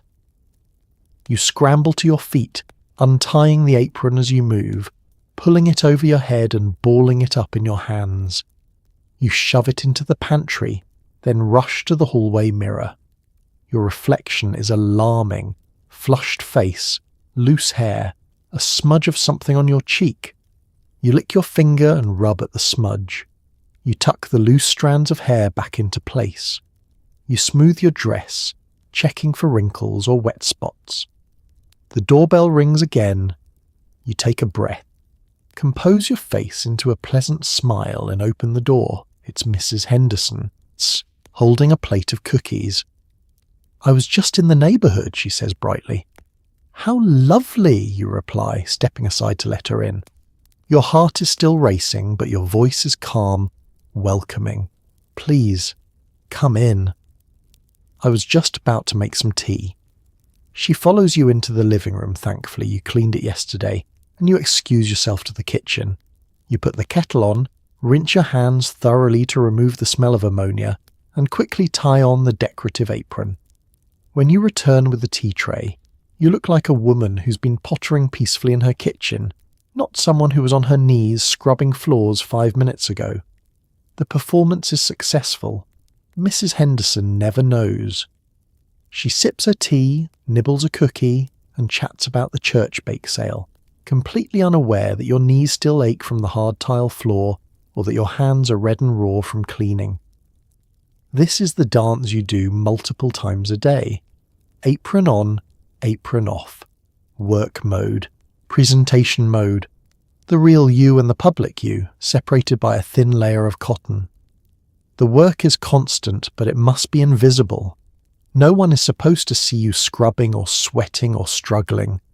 They're only supposed to see the results, the clean house, the hot meal, the gracious hostess who appears to maintain her home through some mysterious, effortless magic. The apron is both tool and disguise.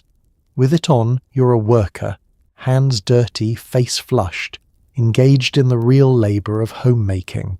With it off, you're a lady, composed and clean, performing the fiction that your house simply maintains itself. And you've become so practiced at the quick change that sometimes you forget which version is real, the woman in the dirty apron on her knees, or the woman in the clean dress serving tea and smiling. Both, you suppose, and neither. Just different costumes for different scenes in the same endless performance. You sit with your ankles crossed, never your legs. You stand with your shoulders back, your chin level, your hands folded or resting lightly on your handbag. Slouching is for teenagers and tired women, and you are neither. Every moment in public is a moment of performance, your body held in shapes that signal refinement, discipline, and the kind of breeding that supposedly separates respectable women from common ones. Your mother's voice echoes in your head every time you sit down. Ankles together, dear. Crossed at the ankle, never at the knee. You were 10 years old when she first corrected you, pulling your knees apart and repositioning your feet with gentle but firm hands. "Ladies sit this way," she explained. "Crossing your legs is common." You didn't understand then what common meant, not really. But you understood the tone, the slight disdain, the implication that some behaviours marked you as lesser, as someone who didn't know better. So you learned to sit properly, ankles crossed, knees together, hands folded in your lap. Now it's automatic. When you lower yourself into a chair, your ankles cross without conscious thought. Your knees press together.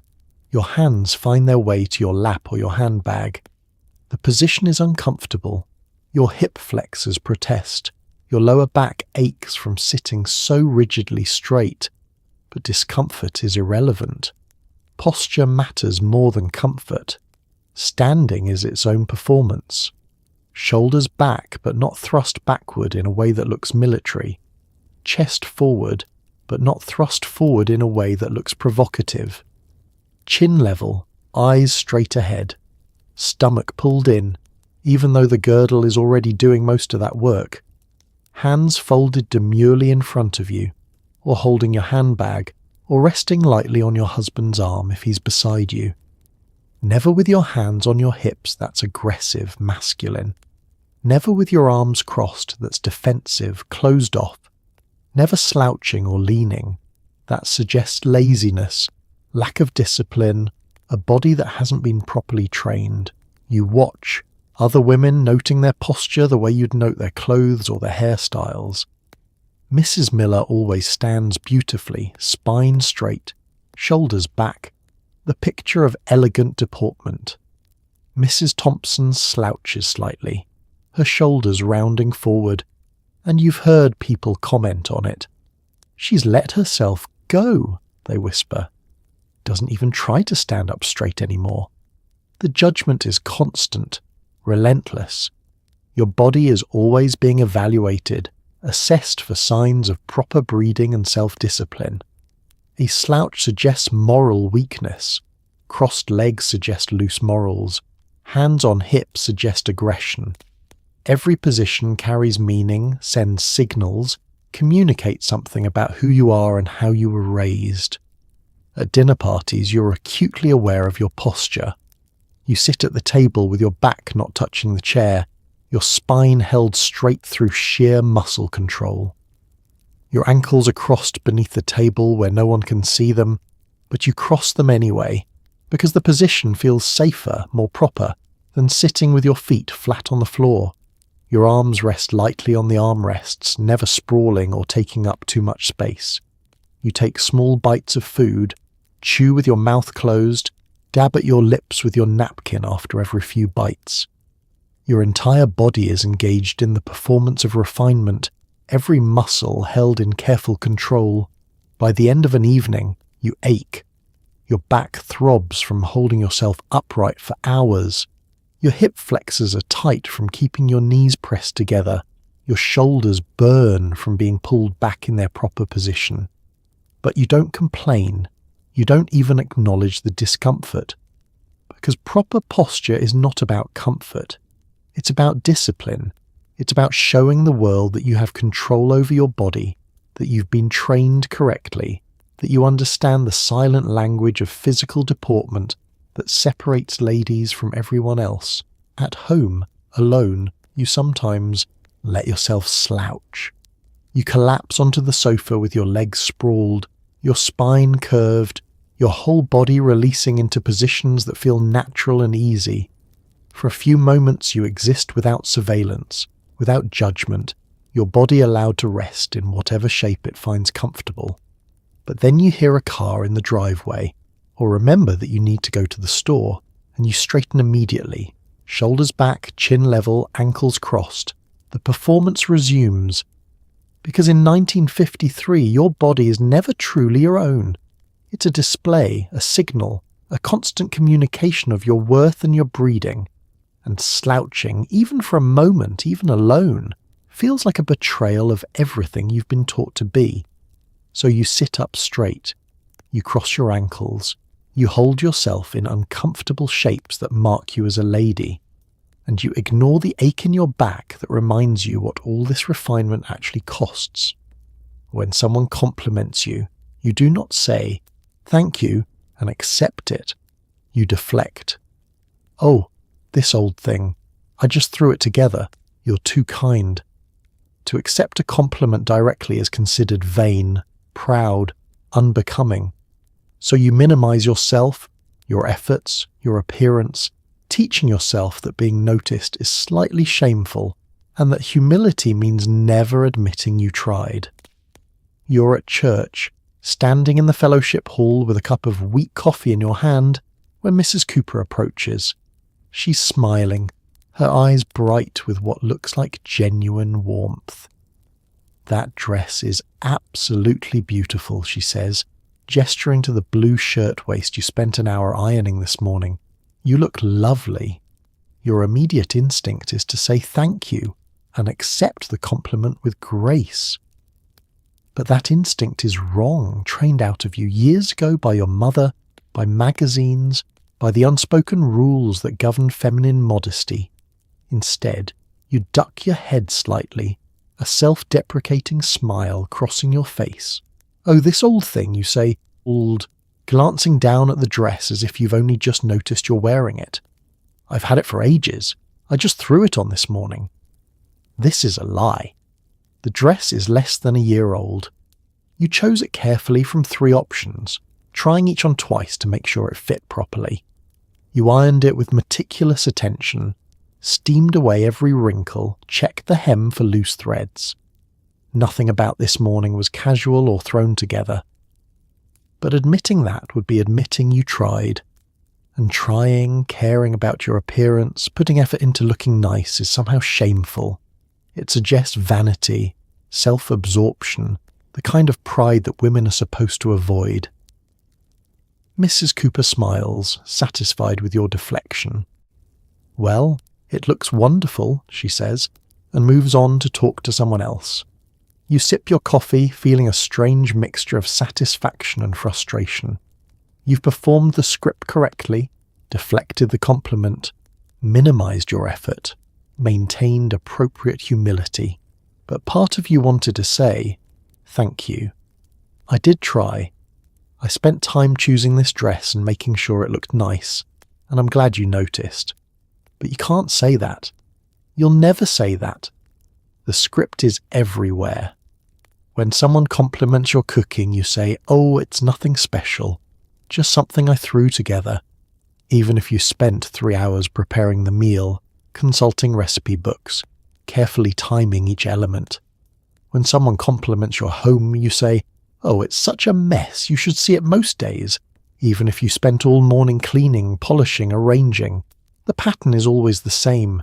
Receive compliment, deflect compliment, minimize effort, never accept, never acknowledge, never admit that you tried, that you cared, that you wanted to do well and succeeded.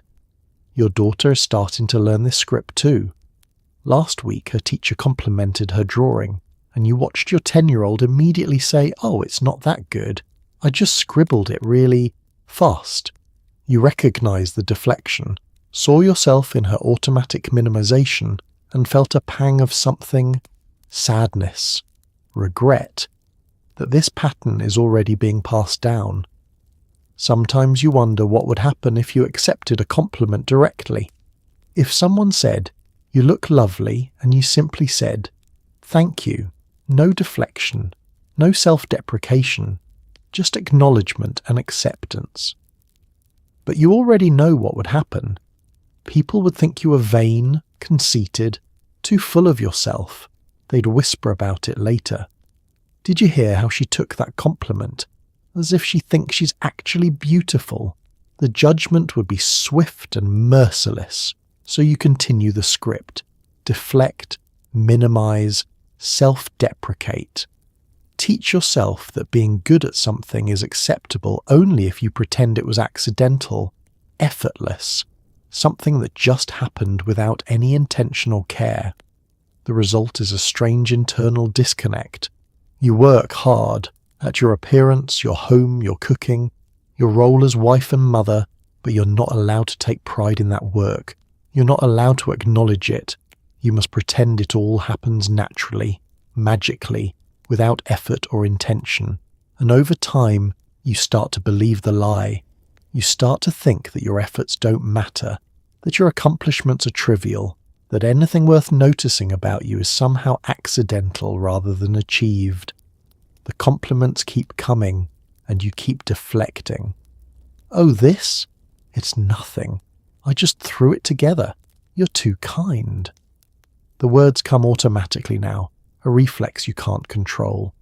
And each time you say them, you shrink a little bit more, teaching yourself that being seen is shameful, that trying is prideful, and that the safest way to exist is to minimize yourself until you're small enough to fit the narrow space that women are allowed to occupy. So you smile, you deflect, you make yourself smaller, and you save the pride, the satisfaction, the acknowledgement of the own effort for the privacy of your own thoughts, where no one can judge you for it. If the invitation says informal, you still dress formally. If it says cocktail attire, you wear your best dress and your pearls. If it says formal, you panic and spend 3 days planning your outfit, your hair, your jewellery, because showing up underdressed is a humiliation you'll never live down. And showing up overdressed makes you look desperate and socially clueless.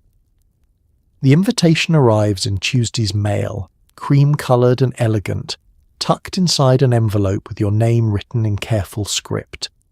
You open it carefully, not wanting to tear the paper, and read the details.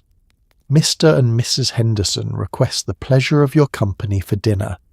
Saturday evening at 7 o'clock. Dress, informal. Informal. Your stomach tightens slightly. Informal doesn't mean what it sounds like. It doesn't mean casual, comfortable, easy. It means formal, but not quite as formal as it could be. It means you need to look elegant and polished without looking like you're trying too hard. It's a careful balance, and getting it wrong carries social consequences. You open your closet and stare at your options. The navy dress with the white collar, too severe. The pink floral, too casual, that's for daytime garden parties, not evening dinners. The black dress with the 3/4 sleeves. Possible, but black might seem too formal for informal, which is somehow both formal and not formal simultaneously. You settle on the green silk, the one with the modest neckline and the full skirt. It's elegant without being overly dressy. You pair it with your pearl necklace. Pearls are always safe, always appropriate, and your black heels, the ones without scuff marks. But even as you make these decisions, you're second-guessing yourself. What if everyone else interprets informal differently? What if you show up in silk and pearls while everyone else is wearing cotton day dresses? Or worse, what if you're underdressed, showing up in something too casual while everyone else understood that informal actually means quite formal, just not black tie? The anxiety builds as Saturday approaches. You try on the green dress twice, modelling it in front of the mirror, checking from every angle. You consider your other options again. You even call your neighbour, casually asking what she's planning to wear to Saturday's dinner, trying to gauge the expected level of formality without admitting that you're uncertain. "Oh, just a nice dress," she says vaguely, which tells you nothing. Saturday arrives. You spend an hour getting ready, longer than you'd ever admit. You style your hair carefully, apply your makeup with precision, check and recheck your outfit. The green silk, the pearls, the black heels. It feels right, but you won't know for sure until you arrive and see what everyone else is wearing. Your husband emerges from the bedroom in a suit and tie. "Ready?" he asks, completely unconcerned about his outfit. Men have it easy. A suit and tie works for virtually every occasion except the most casual or the most formal. They don't have to navigate the minefield of informal versus cocktail attire versus dressy casual. You arrive at the Hendersons at 7 sharp. Not a minute early. Arriving early suggests you're too eager or have nothing better to do. Not a minute late. Being late is rude and suggests poor time management. 7 o'clock exactly is the goal, achieved through careful calculation of drive time and strategic waiting in your car if necessary. Mrs. Henderson opens the door in a navy dress and pearls. Relief floods through you. You've judged correctly. The green silk is appropriate. You're neither underdressed nor overdressed. You've navigated the unspoken dress code successfully. Other guests arrive, and you scan their outfits quickly, reassessing your own choices. Everyone is dressed similarly. Nice dresses, pearls or simple jewellery, heels. No one is in a cocktail dress. No one is in a day dress. Everyone understood informal the same way, which is its own kind of miracle. But you remember the dinner party last year at the Millers, when the invitation said cocktail attire and you wore your best dress, only to discover that everyone else had interpreted it as slightly less formal. You spent the entire evening feeling overdressed, conspicuous, like you'd tried too hard. The embarrassment lingered for weeks. And you remember the party before that, when dressy casual turned out to mean nearly formal, and you showed up in a simple skirt and blouse while everyone else wore evening dresses. That humiliation was worse.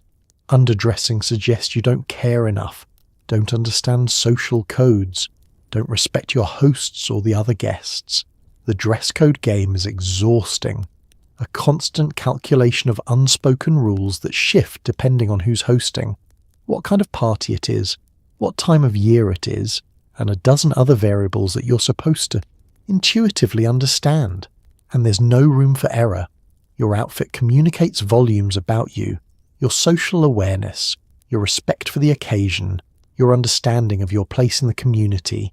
Get it wrong, and you'll be the subject of whispered comments and knowing looks. So you play it safe. When in doubt, you dress up rather than down. You choose classic pieces over trendy ones. You wear pearls because pearls are never wrong. And you spend far too much time and mental energy on decisions that shouldn't matter, but somehow matter more than almost anything else. Because in 1953, your outfit is not just clothing, it's a test. And you've learnt the hard way that passing that test requires constant vigilance, careful calculation, and the ability to decode invitations that speak in riddles. You smile, always, at your husband when he comes home tired and irritable, at your children when they're loud and exhausting, at your neighbours when they stop by uninvited, at strangers in the grocery store, at church, at parties. Your face is not allowed to show frustration, exhaustion, or unhappiness, because a pleasant expression is part of your duty as a woman, and anything less suggests you're failing at the most basic requirement of femininity. The smile is your default setting, the expression you wear from the moment you step out of your bedroom until the moment you close the door again at night. It's not always genuine, how could it be? But it's always present, stretched across your face like a mask you can't remove.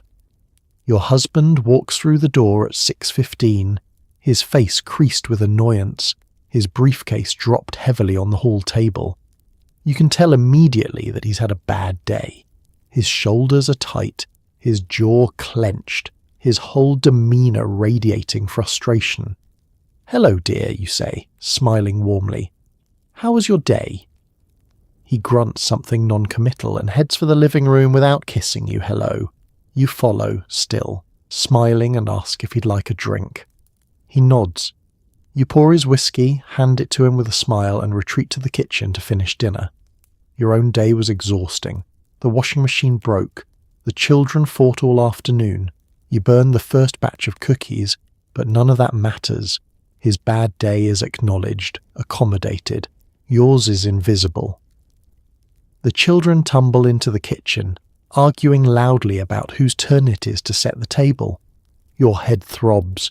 You've asked them 3 times already to use their inside voices, but when you turn to them, your face is arranged in a patient smile. "Let's not argue," you say gently. "Sarah, you set the table tonight." "Tommy, you can help clear after dinner," Sarah protests. Tommy makes a face. Your smile tightens slightly but doesn't disappear. "That's enough," you say, still smiling. "Go wash your hands." They comply grudgingly, and you return to the stove stirring the pot roast, your smile finally fading into something more neutral now, that you're alone. But the moment anyone enters the kitchen, it snaps back into place, automatic as breathing. At the grocery store, you smile at the checkout clerk, even though she's slow and you're in a hurry. You smile at Mrs. Henderson when she stops you in the cereal aisle to complain about her arthritis, even though you have 20 minutes to get home and start dinner. You smile at the bag boy, the other shoppers, the woman struggling with her toddler in the produce section. Smiling is not optional. It's the tax you pay for existing in public as a woman.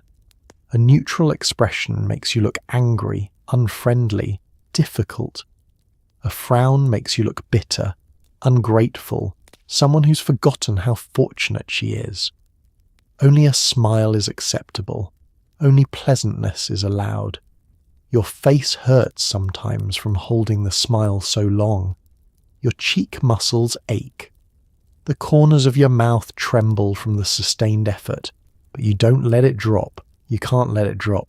At church, you smile at the other congregants, at the minister's wife, at the elderly woman who always comments on your dress. Your smile says, I am content. I am happy. I am grateful for my blessings. It says nothing about the exhaustion pulling at your bones or the frustration simmering beneath your sternum. At dinner parties, you smile through boring conversations, through subtle insults disguised as compliments, through your husband's jokes that aren't funny but that everyone laughs at anyway. Your smile is your contribution, your social lubricant, the thing that keeps the evening pleasant and light.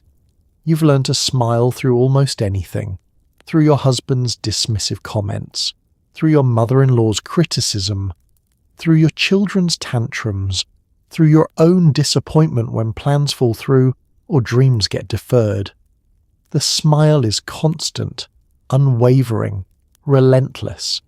And the terrible thing is that after years of this, you're not always sure what's underneath the smile anymore. When you're alone, when there's no one to perform for, you sometimes forget what your face is supposed to do. The neutral expression feels foreign, almost wrong. The smile has become so automatic that existing without it feels like nakedness. Late at night, after everyone is asleep, you catch your reflection in the bathroom mirror.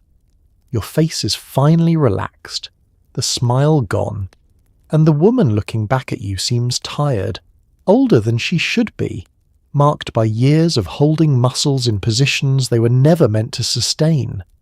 You touch your face gently, fingertips tracing the fine lines at the corners of your mouth, smile lines people call them, as if they're evidence of joy rather than evidence of constant performance. Tomorrow you'll smile again, at breakfast, at the store, at the neighbour who drops by uninvited.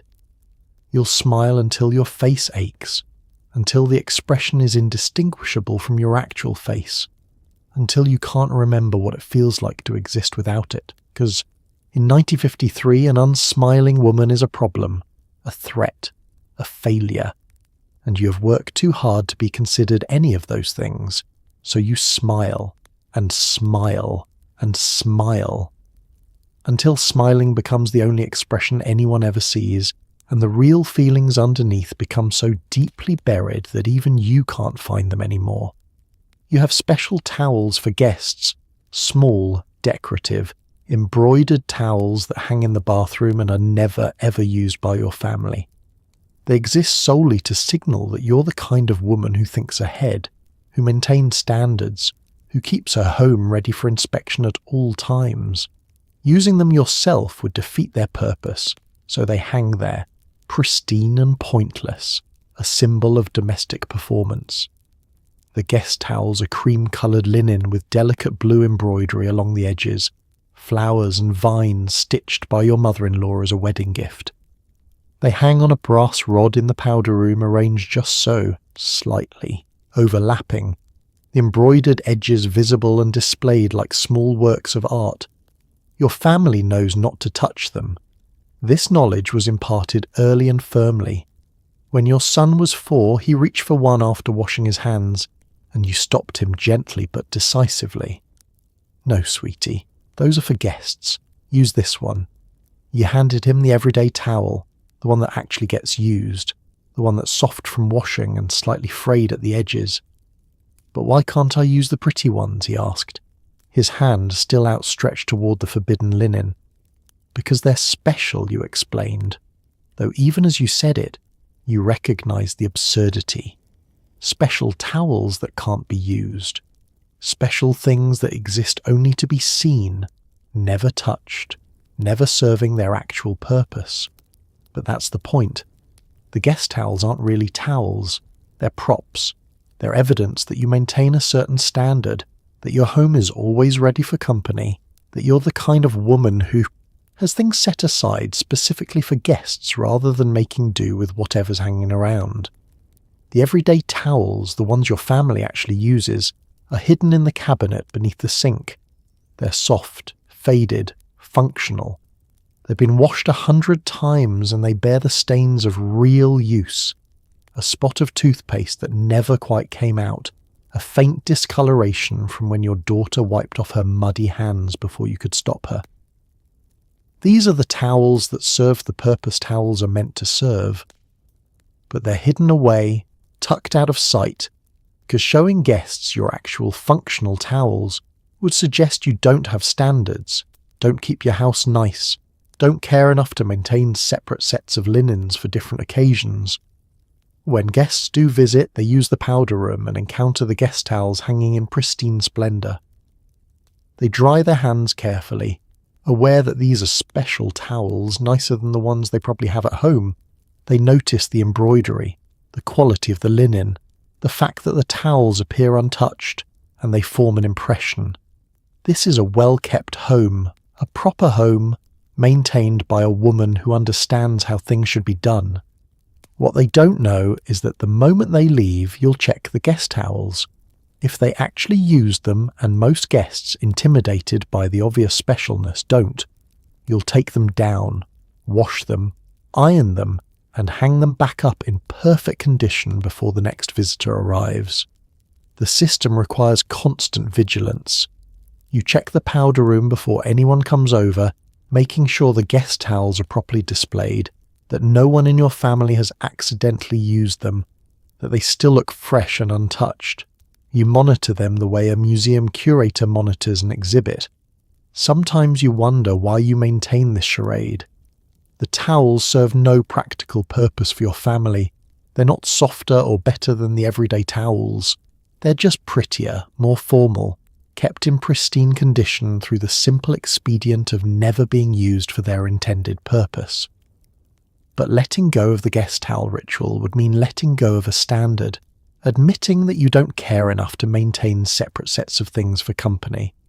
It would be a small surrender, a crack in the facade of domestic perfection you work so hard to maintain.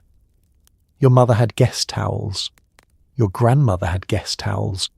Every respectable woman you know has guest towels hanging in their powder rooms, untouched and decorative, a silent testimony to their commitment to keeping up appearances.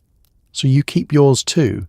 You wash them when they're used, iron them carefully, hang them back up in perfect overlapping arrangement. You warn your children away from them. You check them compulsively before visitors arrive. And late at night, when you're gathering up the everyday towels for washing, you sometimes pause in the powder room doorway and look at the guest towels hanging there in the dim light. Pretty, pristine, useless. A perfect symbol of so much in your life. Beautiful things maintained at great effort, serving no real purpose except to prove that you're the kind of woman who maintains beautiful things. You turn off the light and leave them hanging there in the darkness. Tomorrow, they'll be ready for guests who may or may not come, ready to impress people who may or may not notice, ready to serve their true purpose. Not drying hands, but proving you're doing everything right. Even when doing everything right means keeping towels that no one is allowed to use. When guests arrive for dinner, you apologize. It's just a simple meal.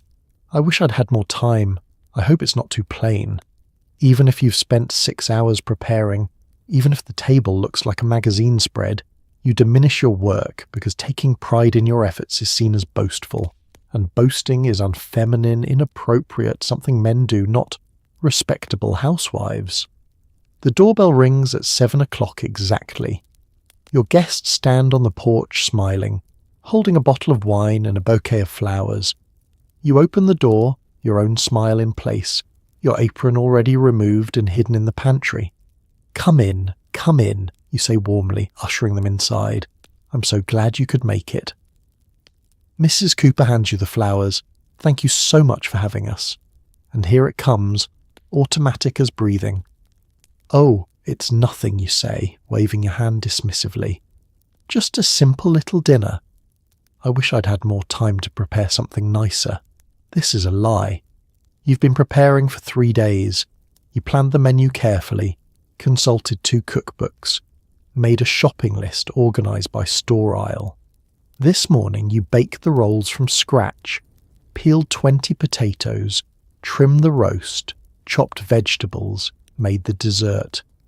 You polished the silver, ironed the tablecloth, arranged flowers in a vase. You set the table with geometric precision, checked and rechecked every detail. The meal is not simple, the evening's not casual. Nothing about this dinner happened without extensive planning and effort, but admitting that would be admitting you tried hard, that you cared deeply about impressing your guests, that their opinion matters enough to warrant 6 hours of intensive labour, and that admission would be unseemly, too earnest, too desperate. So you apologise instead. You diminish. You make it sound like dinner just happened to come together, like you barely lifted a finger, like the roast cooked itself and the table set itself and the house cleaned itself through some mysterious domestic magic that requires no effort from you. Your guests follow you into the living room, and Mrs. Cooper glances toward the dining room. The table is visible through the doorway, candlelight gleaming off crystal, the white tablecloth perfect and smooth, the centerpiece arranged with obvious care. "Everything looks beautiful," she says. You shake your head quickly. "Oh no, it's so plain. I feel terrible that I didn't have time to do something more elaborate." Your husband brings drinks and the conversation continues, but throughout the evening you continue the apologetic refrain. When you serve the soup, "It's just canned, I'm afraid. I wish I'd had time to make it from scratch." This is also a lie. You made the soup yourself yesterday, simmering vegetables for hours. When you bring out the roast, "I hope it's not too dry." I'm never quite sure about the timing. The roast is perfect, golden brown, tender, cooked to exactly the right temperature after careful monitoring. When you serve dessert, it's just a simple cake, nothing fancy. The cake has 3 layers, homemade frosting, and a decoration technique you practiced twice before getting it right. Your guests protest each time. "It's delicious. This is wonderful. You've outdone yourself." But their compliments only trigger more apologies, more diminishment, more insistence that what they are experiencing is somehow less than what you wish you could have provided. The ritual is exhausting. You're apologizing for excellence, minimizing achievement, teaching yourself and everyone around you that your considerable skills and efforts are somehow inadequate, barely acceptable, not quite good enough. And the terrible irony is that the guests expect this. If you didn't apologize, if you simply accepted their compliments with a straightforward thank you and an acknowledgement that yes, you worked hard and the meal turned out well, they'd be uncomfortable. They'd think you were bragging, showing off, too pleased with yourself. The apology is what makes you acceptable. The self-deprecation is what makes you likable. Confidence in your own abilities would make you threatening, unlikable, too big for the small space women are supposed to occupy. So you keep apologizing, you keep minimizing, you keep pretending that the meal that took 6 hours and considerable skill somehow just appeared on the table through minimal effort and no particular talent. And your guests leave saying what wonderful hosts you are, never knowing that beneath your graciousness and your perfectly cooked roast and your self-deprecating apologies is a woman who wishes just once she could say, "Yes, I worked hard on this. Yes, I'm good at it. Yes, I'm proud of what I've accomplished." But she can't. You can't. So you smile and apologize and diminish yourself into something acceptable. Because in 1953, a woman who takes pride in her work is a woman who doesn't understand her place. And you understand your place perfectly. You serve your family in silence, moving around the table with plates and bowls and serving spoons, filling glasses, offering seconds, clearing dishes. You do not sit down until everyone else has been served. You do not eat until your husband begins. You do not complain when the food you spent all afternoon preparing is consumed in 10 minutes with barely a comment. This is normal. This is expected. This is love expressed through invisible labour. Dinner is at 6:30, the same time every evening, a routine as fixed as sunrise. You've been cooking since 4 o'clock, browning the pork chops, boiling the potatoes, steaming the green beans, making the gravy from scratch. The kitchen is warm from the stove, fragrant with the smell of meat and butter and the yeast rolls you baked this morning. You call everyone to the table. Your husband appears from the living room, newspaper tucked under his arm. The children scramble in from outside, hands washed hastily, hair still wind-blown from playing. They take their seats, chattering about their day, while you make final trips from the kitchen, carrying the serving dishes one at a time. The pork chops go in the centre of the table, arranged on your good platter. The mashed potatoes in the ceramic bowl, a pat of butter melting in the centre, the green beans in the serving dish your mother gave you. The rolls in a basket lined with a cloth napkin to keep them warm. You set each dish down carefully, then circle the table, filling water glasses from the pitcher, making sure everyone has a napkin, checking that the butter dish is within reach. Your family talks among themselves, discussing school and work and the neighbour's new car, barely noticing your movement around the table. When everything is ready, you finally sit down. Not at the head of the table, that's your husband's place, but to his right, in the seat that gives you the easiest access to the kitchen for the inevitable additional trips you'll need to make. Your husband picks up his fork. This is the signal. Now you can eat. You serve yourself small portions, a single pork chop, a modest scoop of potatoes, even though you're hungry, even though you've been on your feet for 2 hours and barely ate lunch. Taking too much would seem greedy, especially when you need to make sure there's enough for seconds. The meal proceeds in relative quiet, punctuated by requests.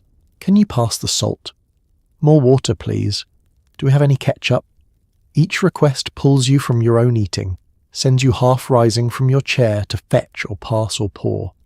You eat in the gaps between serving, taking small bites while no one needs anything, chewing quickly in case someone asks for something else. The pork chop you spent 30 minutes browning to perfect tenderness is consumed mechanically, barely tasted, because your attention is divided between your own plate and everyone else's needs. Your son finishes his potatoes. "These are good, Mum," he says absently, reaching for another roll. It's the only comment anyone makes about the food. No one mentions the green beans you carefully seasoned. No one notices that the gravy is smooth and rich, free of lumps. No one acknowledges the 2 hours of standing and stirring and timing and tending that produced this meal, and you don't expect them to. This is your job. Cooking is what you do. Compliments aren't necessary for work that's simply expected. Your husband finishes quickly, the way men do, eating with efficient purpose. He pushes back his plate and you rise immediately, clearing his dishes, asking if he'd like coffee. He nods, already reaching for the newspaper, and you return to the kitchen to start the coffee percolating.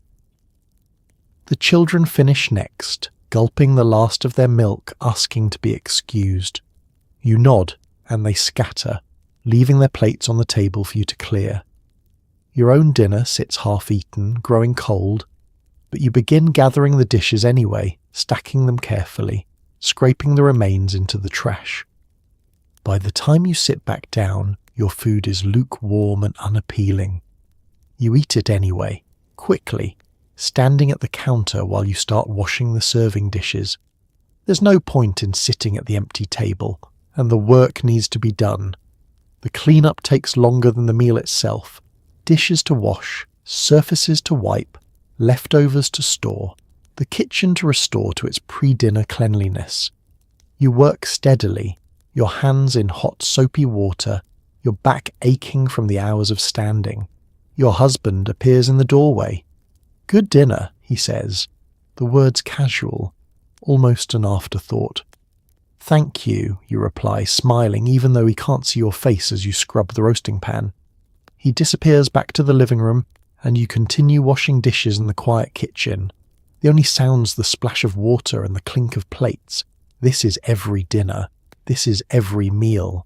You cook, you serve, you clean, and the work is acknowledged in the most minimal way possible, if it's acknowledged at all. But you don't complain. You don't point out the inequality, the fact that you work through dinner while everyone else relaxes, that you eat cold food in rushed bites while everyone else enjoys hot meals at a leisurely pace. Because this is what mothers do, what wives do, what women do. The labour is supposed to be invisible, performed without complaint, without expectation of gratitude or recognition. And you've become so good at invisible labour that sometimes you forget it's labour at all. You finish the dishes, wipe down the counters one final time, and hang the dish towel to dry. Tomorrow, you'll do it all again. At the end of the day, after the dishes are washed and the children are asleep, and your husband is already snoring softly, you sit at your vanity and begin the ritual of undoing everything. You remove your girdle with a sigh that feels like freedom. You wipe away your lipstick. You brush out your hair. And for just a moment, alone in the dim light of your bedroom, you let your face relax into its natural shape. Tired, human, real. Before tomorrow comes and the performance begins again. It's 10:30. The house is finally quiet. You've checked on the children twice, tucking blankets around them, picking up the toys they left scattered across their bedroom floor. You've made your husband's lunch for tomorrow, wrapping the sandwich in wax paper, packing it in the brown bag with an apple and 2 cookies. You've wiped down the bathroom sink, hung up the damp towels, locked the doors, turned off the lights. Now finally you climb the stairs to your bedroom, each step heavy with the accumulated weight of the day. Your feet ache, your shoulders throb. The girdle has been digging into your ribs for 14 hours. You close the bedroom door softly behind you. Your husband is already asleep, his breathing deep and regular, and move to your vanity. The mirror reflects a woman who looks put together, polished, still wearing the day's armour of makeup and structured undergarments and carefully arranged hair. You begin the dismantling. First, the girdle. You reach under your dress, fumbling with the hooks and fasteners, your fingers clumsy with exhaustion. The elastic has left deep red grooves in your skin, marking you like the rings of a tree. When the girdle finally releases, you let out a breath so deep it's almost a sob. Your body expands, soft and free, and the relief is so profound you have to close your eyes for a moment.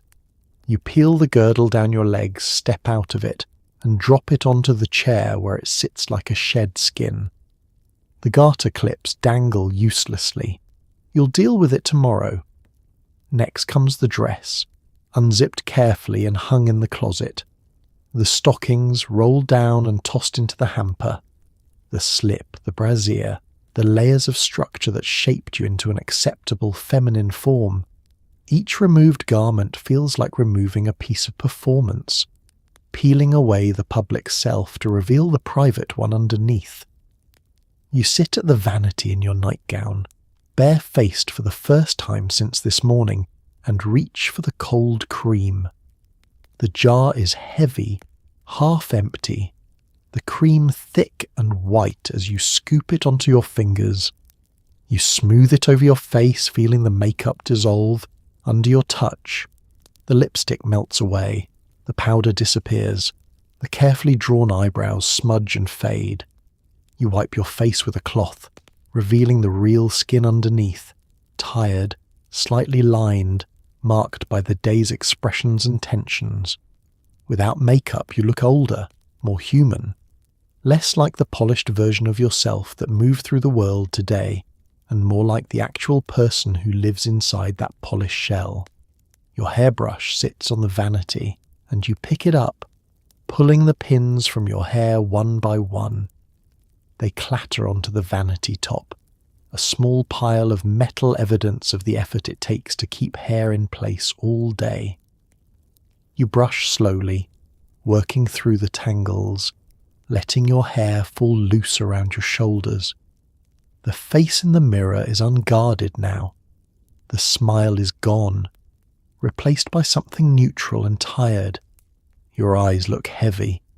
Your mouth turns down slightly at the corners, not from unhappiness exactly, but from the simple relief of not having to hold it in any particular expression. This is your real face, the one no one sees except you and your sleeping husband, the one that shows the exhaustion, the stress, the quiet accumulation of 1,000 small performances that make up a day in 1953. You apply your night cream, the ritual as automatic as the morning routine. Cream on your face, on your hands, on your elbows. You brush your teeth, floss carefully, rinse with mouthwash. The bedtime routine is shorter than the morning one, but it carries its own weight. The work of undoing, of removing, of becoming private again after a day of being public. You turn off the vanity light and slip into bed beside your husband. He doesn't stir. You lie there in the darkness, feeling your body settle into the mattress, muscles finally releasing their day-long tension. Tomorrow will be the same. Wake early, put on the armour, perform the role. Smile through breakfast, shop with perfect posture, host with apologetic grace. Wear the girdle, apply the lipstick, keep your ankles crossed and your voice pleasant and your face arranged in acceptable expressions. But for now, in this quiet darkness, you're just you. Tired, human, real. Your eyes grow heavy. Sleep pulls at you gently. And just before you drift off, you think about all the other women in all the other houses up and down this street, lying in their own beds, their own girdles discarded, their own faces bare and tired in the darkness. All of you performing the same exhausting role, all of you undoing it in private, all of you wondering maybe if there's supposed to be more than this endless cycle of construction and deconstruction, of becoming acceptable and then becoming real again in the brief hours when no one's watching. But morning will come, and with it the performance will begin again. You close your eyes and let sleep take you. Tomorrow is another day of being perfect. Tonight, you're just tired, and that's enough. So tonight, as you settle deeper into your blankets, the soft kind, not the scratchy wool studio issue ones celebrities used to pretend were luxury, let's take a breath and look back at the day you just survived in 1950s suburbia. You woke up knowing your gloves had to match your hat. You endured etiquette rules so elaborate they could fill a textbook, social obligations tracked in spiral notebooks, and smiles held so long your face forgot what neutral felt like. You navigated calling cards and thank you notes and the quiet terror of unexpected visitors catching you in curlers. You apologized for meals that took 6 hours to prepare, compressed yourself into girdles that made breathing optional, and performed grace under pressure that no one ever acknowledged because grace, when done correctly, is supposed to look effortless. For all its rigidity, there was something tender beneath those rules. These women, your grandmothers, your great aunts, the neighbours whose names are slowly fading, from memory, trying to create beauty and order in a world that didn't always make space for their thoughts or their exhaustion. They folded napkins into perfect triangles and set tables with mathematical precision, not because they were shallow, but because those small acts of care were the language they were given to express love, dignity, and the hope that their efforts mattered. So as you drift towards sleep in your warm, quiet room, maybe take a moment to appreciate the freedoms you have that they didn't. You can sit however you want. You can accept compliments without deflecting. You can leave the house without gloves and no one will question your character. You get to breathe deeply, speak honestly, and exist without performing every single moment. but perhaps you can also carry forward something they understood instinctively, that small acts of care still matter, that setting a table thoughtfully, or writing a note by hand, or simply noticing someone enough to remember their name. These gestures still hold weight in a world that's forgotten how to slow down. Tonight, whisper a soft thank you to every exhausted woman who came before us, the ones who smiled through everything, who kept houses running on willpower and coffee, who made beauty out of obligation, and found dignity in the smallest details. Because history isn't always dramatic. Sometimes it's just white gloves and guest towels, and someone who remembered to make the coffee before anyone else woke up. Someone who held a life together quietly without applause, with nothing but the hope that it mattered. And it did matter. They mattered. Good night, and may your dreams be gentler than their reality ever was.